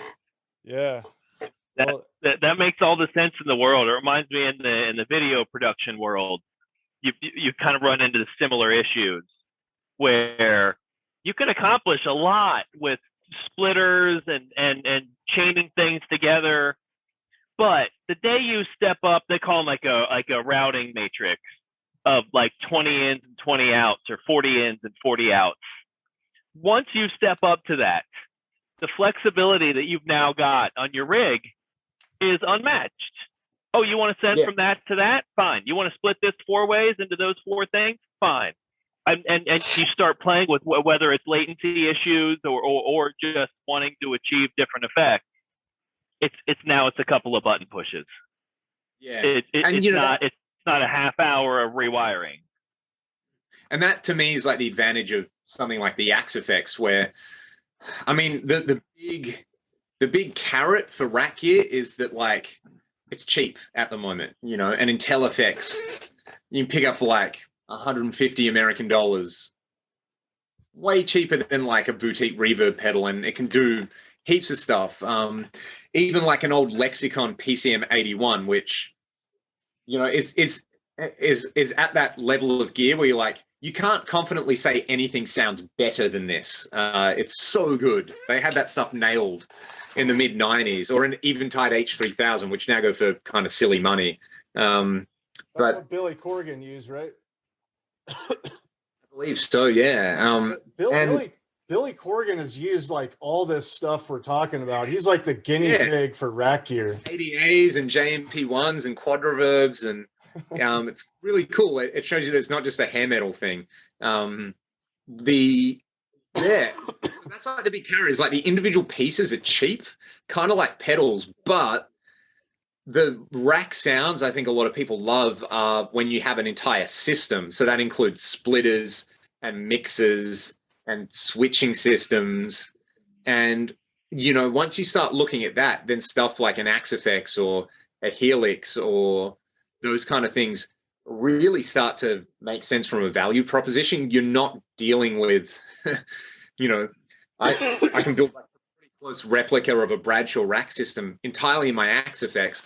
I don't need like $500 worth of cabling, and then I don't have to chase hum around, and I've got mixers in there, and you're just kind of doing it all virtually, which is nice. So yeah, from like a purely pragmatic standpoint, it's like if you want those kind of sounds, it's just, you know, just spend the money, get an axe, and you don't have to worry about all that. But from a like person who loves gear and who also has guitar gear as a hobby, then it's really fun. You know, this is my sitting in the basement with train sets thing as well. Now, you mentioned earlier that you like currently making the YouTube videos because you're bringing this sort of older gear to a wider audience. Is that what got the YouTube videos started in the beginning? That same idea that you knew that a lot of current players don't know about this older gear? I wouldn't say that's what got the whole YouTube thing started for me. Probably for me, the thing that was surprising was I bought a GoPro like years ago so that I could film gigs we were doing. That's like, clip it on, got a record of the gig, sounds like a potato, looks like a potato, who cares? And when I got it, I was testing it at home, and I was like, oh, what I'll do is I'll just make a little like 5-minute video of something, and I'll put it on YouTube. So I made this video called like the Indian pentatonic scale or something, which is just like a pentatonic with a major third. And I forgot about it. And like maybe 5 years later, I was like, you know, Google gives you those things like, oh, you should check your account password. And I was like, oh, cool. I was like, oh, I can look at YouTube. Oh, I have a YouTube account. And, you know, I had like one video on there, and it had like 90,000 views. And Great. like, it's still up, but it's like every now and then, like these comments will just trickle on. It was just like people arguing in the comments over, you know, oh, bro, that's just Mixolydian, or like, you know, this isn't a true representation of Indian music, which it's not. Like, you know, and I kind of didn't claim to be. But yeah, it just, and I was like, oh, people like to watch guitar stuff. So I made a few more videos with like my GoPro. And then the thing that kind of got it going for me was when I bought my Fractal AX8, they have a pretty good wiki. So I was figuring out how to do things. I was like, oh, I want to know how to do this type of, you know, I want to know how to set up an auto wah. Oh, you got to build one yourself. So I started doing these like videos where I figured out how to do a screen capture of the editor. So I just like, I would sit there for like, you know, an hour and make these little like 3-minute videos like, oh, hi, this is, you know, my voice would be like, hi, this is Leon, and how you doing? Then the loudest guitar, you know, nothing was normalized. People can find these videos. I think they're still up. So I just made like these videos, and I would just go to the forum and be like, oh, here's how to do stuff. And people would be like, oh, you should normalize your voice. And I was like, I don't know how to do that. And my wife is I met her because she was a concert photographer in the States. And so she's got a nice DSLR, and she was like, you should stop doing videos on your crap GoPro, and like, here, I'll set up my DSLR for you. I'll do the things. You just have to press record. So I started doing that, and it's like, oh, how do I edit things? Oh, I've got a Mac, I've got iMovie, I'll do it there. And yeah, it just kind of snowballed from there. And I did a few videos. One was with one of my old Marshalls, and that kind of went gangbusters. And another one was with the 88 MP1. You know, it was like, oh, here's the 88 MP1. It's old rat gear, and it was like, people were like, oh my god, I used to own one of those. Like, you know, it still sounds really good. So about yeah, and then so I was doing that, and I just realized it's like, oh, it doesn't take a lot of time for me in the space I've got. So one thing was like, I own so much gear, I'm going to demo every piece of gear I own. You know, that was Yeah. that took me a good like 18 months to get through. And yeah, kind of, you know, with that, it's, you know, you kind of figure out what people want to watch and the format, and I guess you kind of like find your voice with what you do. And I just figured that, like, as you've seen for the last 90 minutes, you know, once I start talking, I don't shut up. So for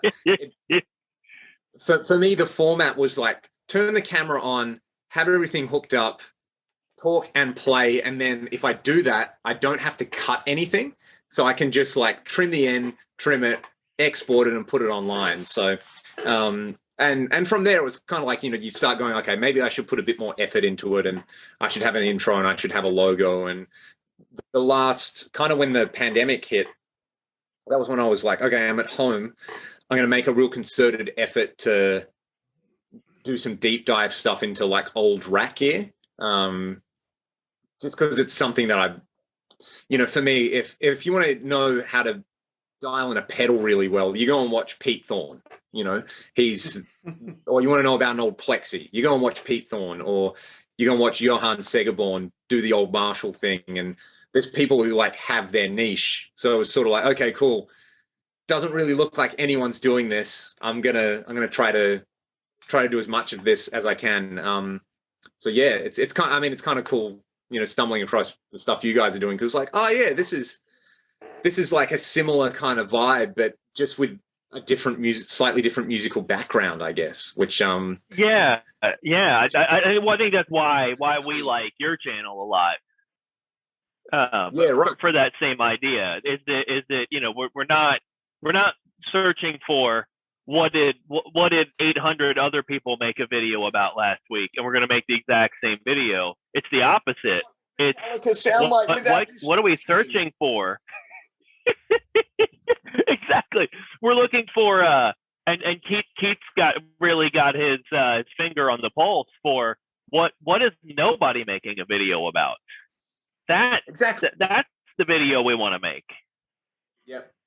Yeah, exactly. And you mentioned like Billy Corgan, you know, that's a really good example. Is like kind of like, okay, everyone goes Smashing Pumpkins, Big Muff Fuzz, but it's like, hey, JMP1, 88 MP1, like that's a big part of the sound, you know? So like, probably if you look up the 88 MP1, there's just a bunch of videos of me playing hair metal riffs, but it was a piece of gear that was used by a lot of other people for a lot of other styles of music. So yeah, I think that's one thing I like about it as a creative outlet. It's like, what are people not doing?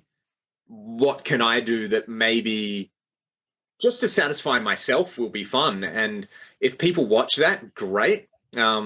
I think one of the big dangers, and something I've kind of been aware of, I'm sure you guys are aware of it. Well, I assume you're aware of it because of the type of content you make, but I think people start making videos in a particular style, and it's sort of like, oh, that one was really popular, so I'll kind of do the same thing again, you know? Mm-hmm. What would Metallica sound like without distortion? Well, people are going to watch that, like it. Now you have to do every band on earth without distortion, and you've typecast yourself. Or what would EDM songs sound like with like, you know, metalcore breakdowns? Well, there's a new EDM song out every minute, so you're going to have to do a video every week with the same thing. Sure. Which, fair enough, people do that and they do it really well, and there's people who make a living off that. But yeah, I guess it stops being a creative outlet. Whereas for me, it's always kind of like, okay, I got a new piece of gear, and maybe it was from 1991, and it's this weird thing that does affect morphing. What can I do? Where's it going to push me? What sort of stuff am I going to play? Is it going to make me want to write something? Is it going to make me want to just like make weird noises and sample them or something like that? So yeah, that's kind of what I like about it as a real creative outlet, because it's absolutely. That's a thought. My dad and I have actually discussed that a couple of times about that when these channels go down that road, that at least to me, the channel gets a lot less interesting. And the thing I've nailed it down to is exactly what you said. When they sort of decide to really typecast themselves in this narrow way, it also seems to often coincide with stopping their day job, where like they're going to go all in on this channel, and they're going to just keep making that exact very narrow style of video over and over. And that's awesome that you've been able to sort of quit the day job and make a living of this. My hat's off to you. But in my eyes, every channel that I've witnessed do that became dramatically less interesting to me. Yeah, and I would kind of chalk that up to it's kind of like YouTube as a kind of still relatively new platform for these kind of things, where literally, you know, there are people in the guitar space as well who, you know, you look at Jared Dines, for example, like he has a signature guitar, you know, and people know him as Jared Dines from YouTube. Or someone who I think does it really, really well is like Rob Scallon, who's one of like the original YouTube guitar guys. He doesn't upload as much stuff anymore, but you can see how he really pushes him stuff to do interesting things, where, you know, he uploads far less frequently, but it's like, you know, his channel's still interesting to me, even though it's so big, where it's like, can we play a song that was written with a rhythmic delay thing using actual people playing at an offset from one another live? Like, that's a really good example of like, you know, you don't have the time to do this if you have a day job, but if you do have the time from being like a YouTuber, you may as well do fun stuff like that, because everyone's going to watch that, whether you're me and you're like, you know, your head's wrapped up in this like technical space of guitar gear and sounds, or you're just some kid who's just started playing guitar. You don't know what delay is, but you watch Rob Scallon do something and it sounds cool, and it makes you want to go and do something as well, which is cool. It's like all my friends who have kids, you know, they'll be like, "Oh, you're a YouTuber." It's like, "Well, I have a YouTube channel." They're like, "How many subscribers do you have?" You know, and you tell them, and they're like, "Oh, really?" And, you know, they're like, it's like being on. It would be the equivalent for me of like, you know, if you ran into the person who reads the news in your city, and you bump into them at the supermarket, and you're like, "Hang on, what are you doing here?" Like, you're not meant to be with civilians, like, and they're like, "Yeah, well, I'm a person. It's just a job," kind of thing. So the YouTube is kind of like, it is TV for so many kids. So anyway, my point is, I would put that down to, I think so many people are doing it for the first time. So it's like, oh, cool, I quit my day job. Now I'm going to do this. And it's an experiment. You don't know if people are going to love it or hate it. And I guess if you're not the first person doing it, you can learn from any mistakes people make there. So, yeah. And I think the big one for me that I realized on like pretty early on is, it's like, do I want to be one of these guitar channels reviewing the same $50 distortion pedal from Amazon as every other channel and have it coming out on the same day? It's like, that's cool. Exactly. And that obviously sells. I mean, there are people who make their living, like you said, on, you know, on a catchy title along the lines of testing the cheapest guitar pedal I could find on Amazon, right? Like, all right, yeah, that's probably good for 1 million views if you're one of those channels. Yeah, and, you know, like, you know, as I said, more power to those people if that's what they want to do. I'm sure they're not worried about it or complaining about it. But for me, I think I realized early on where it was like, okay, the nice thing about making YouTube videos is actually the nice thing that I like about playing music in a band is that it's really, I was talking about that self-identification thing early on. It's really easy to get hung up on that. Like the only way to be creative is to make songs and record them and put albums out. It's like, no, the reason you like doing that is because you're being creative. So be creative at like as many things as you can and get that kick out of it. So for me, an old piece of rat gear, cool. I can be creative with it. Writing a song or writing some lyrics. That's a fulfilling way to do that. Cooking breakfast, it's like when you look at it as that, like, I have these parameters in place. What can I do? So I think when you kind of apply those things broadly to most stuff that you do, you can find a lot of like fulfillment in anything you do. Well, think of how many people you're helping be creative with your content. And, one thing I think about from time to time with like reputable channels, like, the Uncle Doug's, your channel, some other channels, but I think about laying down the document for people that need to find this information out so they can go out and use it themselves. And being an expert in like rack gear or how to create a tube amp at this point, there's like a shelf life for people that know how to do that. I mean, especially with the tube amps. I mean, some of these guys that maybe they're in their 70s or whatever, they're not going to be here much longer. And if they don't,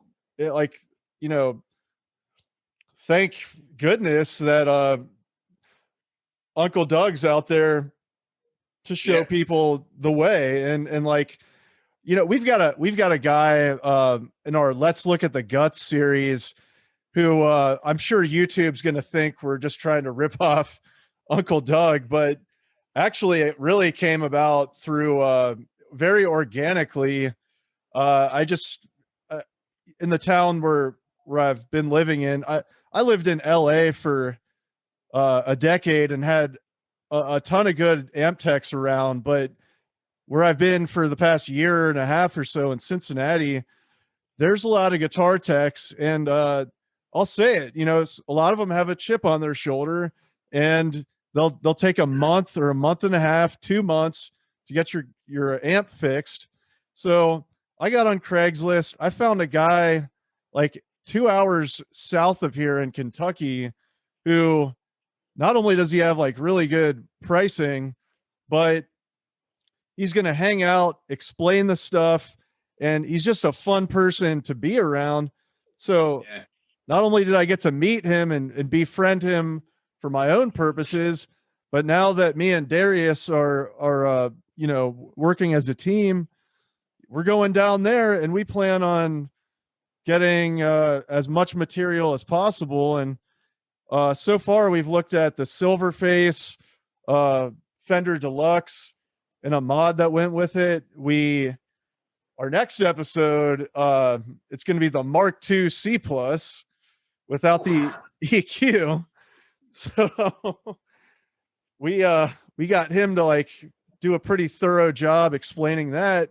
And we're going to do we're going to do a Mark IV. We're going to do a Mark III Red Stripe. And we don't care. We'll take the chassis out.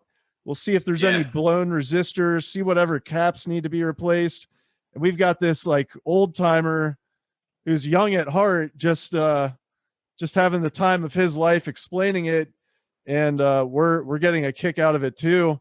Like, honestly, I think what motivates us is just, for me at least, it's just like the journey of getting to know people and all the great minds out there that are just doing something cool. And I'm lucky enough to meet these people and have some correspondence. So that's kind of what's motivating our channel. I mean, and at the end of the day, like, I'm kind of like a bonehead when it comes to a lot of different things.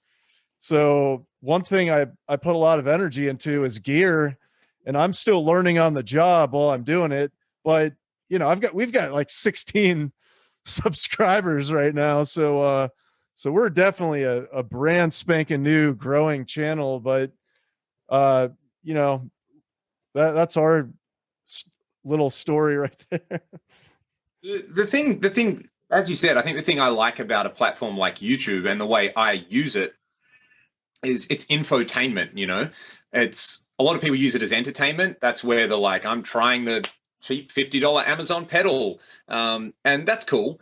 But like the watching someone who's maybe really passionate about old tube amps pull an old amp apart and teach you stuff while you're doing it, I'm in all day for that. So that's why I like it. And if I can contribute to that somehow without it being just like shameless clickbait or totally silly stuff, there's always silly stuff on here, but you know, that's just kind of, as you said, it's almost like a preservation kind of thing where, you know, you don't want that knowledge to die with those people who are doing that. They're absolute experts at it. And, you know, Yeah. the more people that, you know, I've seen a few channels pop up where it's people who started watching Uncle Doug's channel and now they have their own channel where they pull apart old amps and do stuff to it. And again, it's like if you're empowering people to kind of, I guess, make the most out of what they have and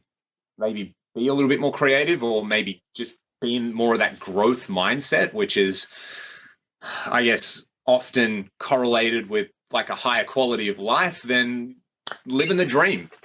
Well, Leon, have you seen that Uncle Doug episode where he talks about like finding old antique radios and Yes.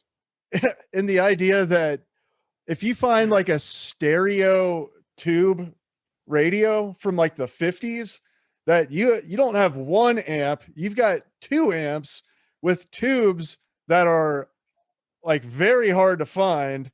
And if you want a Vox AC30 clone, that will get you a very high percentage of the way there.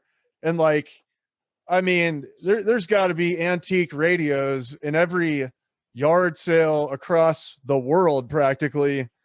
And I mean, if we get people on that tip where it's not only Uncle Doug fans that think that's cool, but it's like it's other people from the public. I mean, it's going to be really cool to see what people are able to do with it out there. Yeah, big time. Big time. No, oh man, that is a good channel. There's a lot of good channels out there. You mentioned Kentucky. You should have you checked out Plague Site Studios, Ryan's channel? What was that again? It's I guess kind of similar idea to what I do, probably more, he does a little bit more kind of like modern metal stuff, and especially like he's a great player as well. Yeah, you should get him on your show as well. He's awesome. I love Ryan. Is he the dude that that he's like really in love with like the Mark series? He's like a Mesa Boogie fanatic. Yep, definitely in the Mark series club.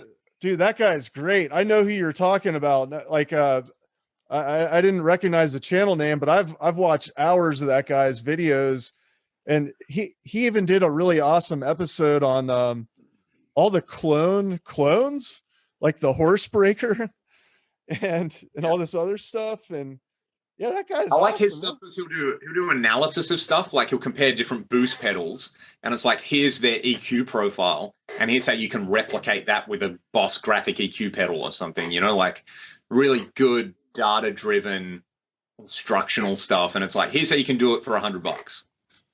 Totally. Oh, dude, speaking about EQs, are you into the Furman PQ3? I you know, that's one piece of gear I haven't been able to find down here. I really want one to try for that thing. Oh man, if you're into like the PV Rackmaster or the Ada MP1, I'm not bullshitting. Oh, yes. I'm not bullshitting one bit. If you put a PQ3 in front of that, it will turn your Ada MP1 into a it has the potential to turn it into something as cool as like a Soldano super lead, or a Mesa Mark III series. Like it's like a hot rodded Marshall. Wow. You got to get a hold of that PQ3, man. Yeah, I think, and again, it kind of boils down to that.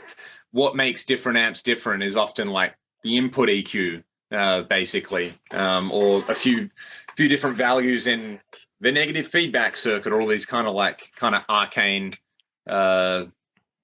things that maybe don't get discussed that should be, rather than like, oh, you got to put this, you got to have so and so mod your amp because they just do a good job. It's like, well, what are they actually doing below the surface? That's the kind of information I want. Yeah. Speaking of amp mods, I wanted to ask you about two different people. I'm going to start off on one of the big dogs here in the States, Trace Davis from Voodoo Amps. Right. I remember looking into the Voodoo stuff years ago. They were kind of one of the first, because I remember they had like a JMP1 mod that people were raving about. We've got that one. We got that a couple of years ago, and honestly, like, I'll tell you the truth on that one. Like, I was just interested in getting like a factory JMP1, and I just called Trace for the hell of it. And the guy ended up, like, I left him a message. He called me back 20 minutes later. I couldn't get off the phone with the guy. He talked to me for 3.5 hours. And I'm like, okay, just because this guy talked to me and like gave me a rock history lesson, a studio technique lesson, and an amp mod lesson, I'm just going to go ahead and let this guy mod my amp. I didn't know a damn thing about mods in general. So I let him do it. We got the platinum mod, and it's like, honestly, it's so cool, and it's kind of criminal that I've kind of underused that preamp. I'll probably do an episode on it and let it go on Reverb. Yeah, right. But if you're interested, I mean, I could probably send it to Australia or something. Yeah, at the moment, shipping anything is horrendous. I had someone who was like, "Oh, dude, I've got this." It was like a really cheap, like old Digitech rack thing. They're like, "I'll just ship it to you," and I was like, just check how much it's going to be to ship. And it's like, they're like, "Yeah." Before you make that promise. Yeah, they were like, "I could probably make $150 selling this. It's going to cost $200 to ship." I was like, just sell it on Craigslist, bro. Like, I'll wait for a time when the world isn't totally insane when it comes to shipping. So yeah, no, I haven't tried any of the Voodoo stuff, but yeah, that's super cool. I look forward to that episode. Sure. And man, I got to ask you about this. I'm like really curious. Where did you get a hold of that? I'm going to try to pronounce this name. Sorry if I mess it up. And Darius knows how to pronounce it if I don't, but Myasnikov. I think that's right. Yeah. So that was an interesting one where I feel like I was looking up. So there's a forum called SLO Clone Forums, and I was peeking around there, and I was like, oh, it'd be cool to have maybe I should find someone who can make me just the SLO preamp so I can have it in my rack. And a few people mentioned his thing. And at the time, like, you couldn't, like, he didn't have an order form on his website or anything. I messaged him on Facebook, and he was like, oh, cool, you're in Australia. Yeah, no worries. Look, normally to be this much, but I tell you what, like, I'll knock $100 off it. And, if you make a video demo with it, that'd be really cool. It took 6 months to arrive. Like, it got caught in like the Russian postal system. I messaged him a few times, and I was like, oh, hey, is everything okay? He's like, yeah, I put it in the post. Things are probably a bit slow at the moment. Like, it just got caught in customs for ages. Yeah, and in the interim, because I remember this, while I was waiting for it to arrive, we toured Europe for 3 weeks, and it arrived the day I got back. So I like got home from a tour, and I was like, oh, cool, a purple preamp. So yeah, I think he's got it's sort of like a bit more legit ordering, like he's got a website and that kind of thing now. So at the time, it was literally just messaging some stranger on the internet and sending them a few $100s. But lots of people seem to love his stuff, and I can see why. It's really, really well made and really affordable.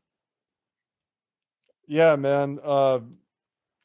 I saw that and I was like I kept hearing slow clone, and I'm like, what the, like, Soldano made that?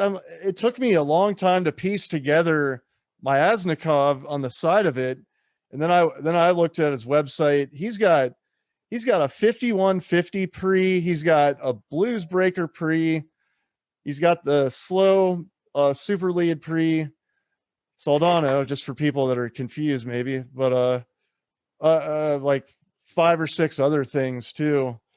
And we've been trying to get a hold of him too. We'd like to get him on. And actually, if we do get a hold of him, we would love it if you did the interview, you know?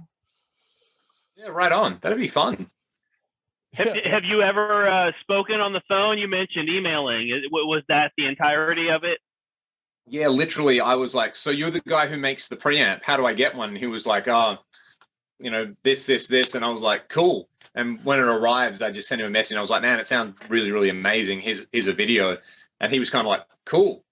So yeah, we don't really have any relationship or anything, but the man makes a good preamp. We just assume there's a good story there. Yeah. I imagine his story must be pretty interesting. He obviously knows what's up with all that kind of stuff. So yeah, that'd be really, really curious. So is your favorite amp the Soldano Super Lead? Oh, I don't know anymore. Yeah, I honestly don't think I could say I have a favorite. There's too many good amps. It's like having a favorite guitar. Yeah. The Super Lead is a pretty amazing amp. I recently really enjoying the Mark series thing as well. Once you get them dialed in there, you know, they do a thing that kind of nothing else does. Same as a Soldano, I think. Just unique characters. True. So there's a Mesa Boogie preamp that not a lot of people talk about. They might talk about like the pedal version, but it's the V Twin. Yeah. You ever played one of those? I played the pedal version. Someone I know who plays in a band locally has the rack version though. It sounds pretty good. Yeah. The rack ones are really rare as I understand it. But you'd probably like prefer the Studio Pre or the Triaxis. I have a Studio Pre sitting on my desk. So yeah, that's a really, really fun one. It's probably the cheapest way to get the Mark series thing. You know, it's close enough to a 2C plus for civilians like me. Civilians. You know, I called Mesa Boogie like last week or something because I was interested in, you know, just seeing how to get some work done with them, how to get an EQ. I've got that 2C plus without the EQ, and they're on like a 4-month wait list before you can even talk about getting your amp in. And the guy was telling me that some of his customers that try to mod it to a C++, they end up paying like, I don't know, close to a grand for the work, and they get it back and there's so much gain on it that they don't even like it, so they send it back and have them undo the mod. It's like some of these mods I think people do just to say they got a mod. Do you have any gear that like unmodded it's like it's as good as gold? Yeah, lots of stuff. Even like, you know, even like a lot of guitars with pickups. I think people are just like, oh, I got to change the pickups because it has to have a mod. It's like a lot of the time, you know, a lot of the time they're fine. So yeah, I think that's just an easy headspace to get into. That like, oh well, I'm personalizing it by changing something about it. When in reality, it's like just just play it. It's probably fine. One of the best mods you can get is there's a decent chance you're making it worse. The engineer that designed it, he didn't purposely put substandard parts in it. Yeah, exactly. Oh man. So yeah, there's definitely things you can do. Like great mods include having a graphic EQ pedal in front of your amp, changing your strings, and experiment. You know, maybe using a different guitar pick or something like that, or twisting the knobs. You know, from not noon. Or instead of downstrokes, just do an upstroke or some alternative picking or something. Play Master of Puppets all upstrokes. There's an exercise. Oh man, dudes, I actually have to get moving, but this was wonderful, and I would love to do this again. Sounds good, man. Well, dude, we really appreciate you spending time with like a small channel like us, and you know, we're big fans not only of your gear content, but also like the way you put it all together, and definitely appreciate it. All right, well, we'll keep in touch with you, man, and have a good fall and winter out there. And yeah, it's getting nice and chilly, so I might get my afternoon walk in, and then yeah, see where we go from there. You guys take care, all right? Thanks so much for having me, and flick me the video when it's up, and I'll share it with all my people. Sounds good, man. It's good weather for those leather jackets. Oh yes. Oh yes. You guys. Peace. Excellent. Thanks, Leon. Thank you. Thanks, guys. All right, dude. Well, there you go, man. That was awesome.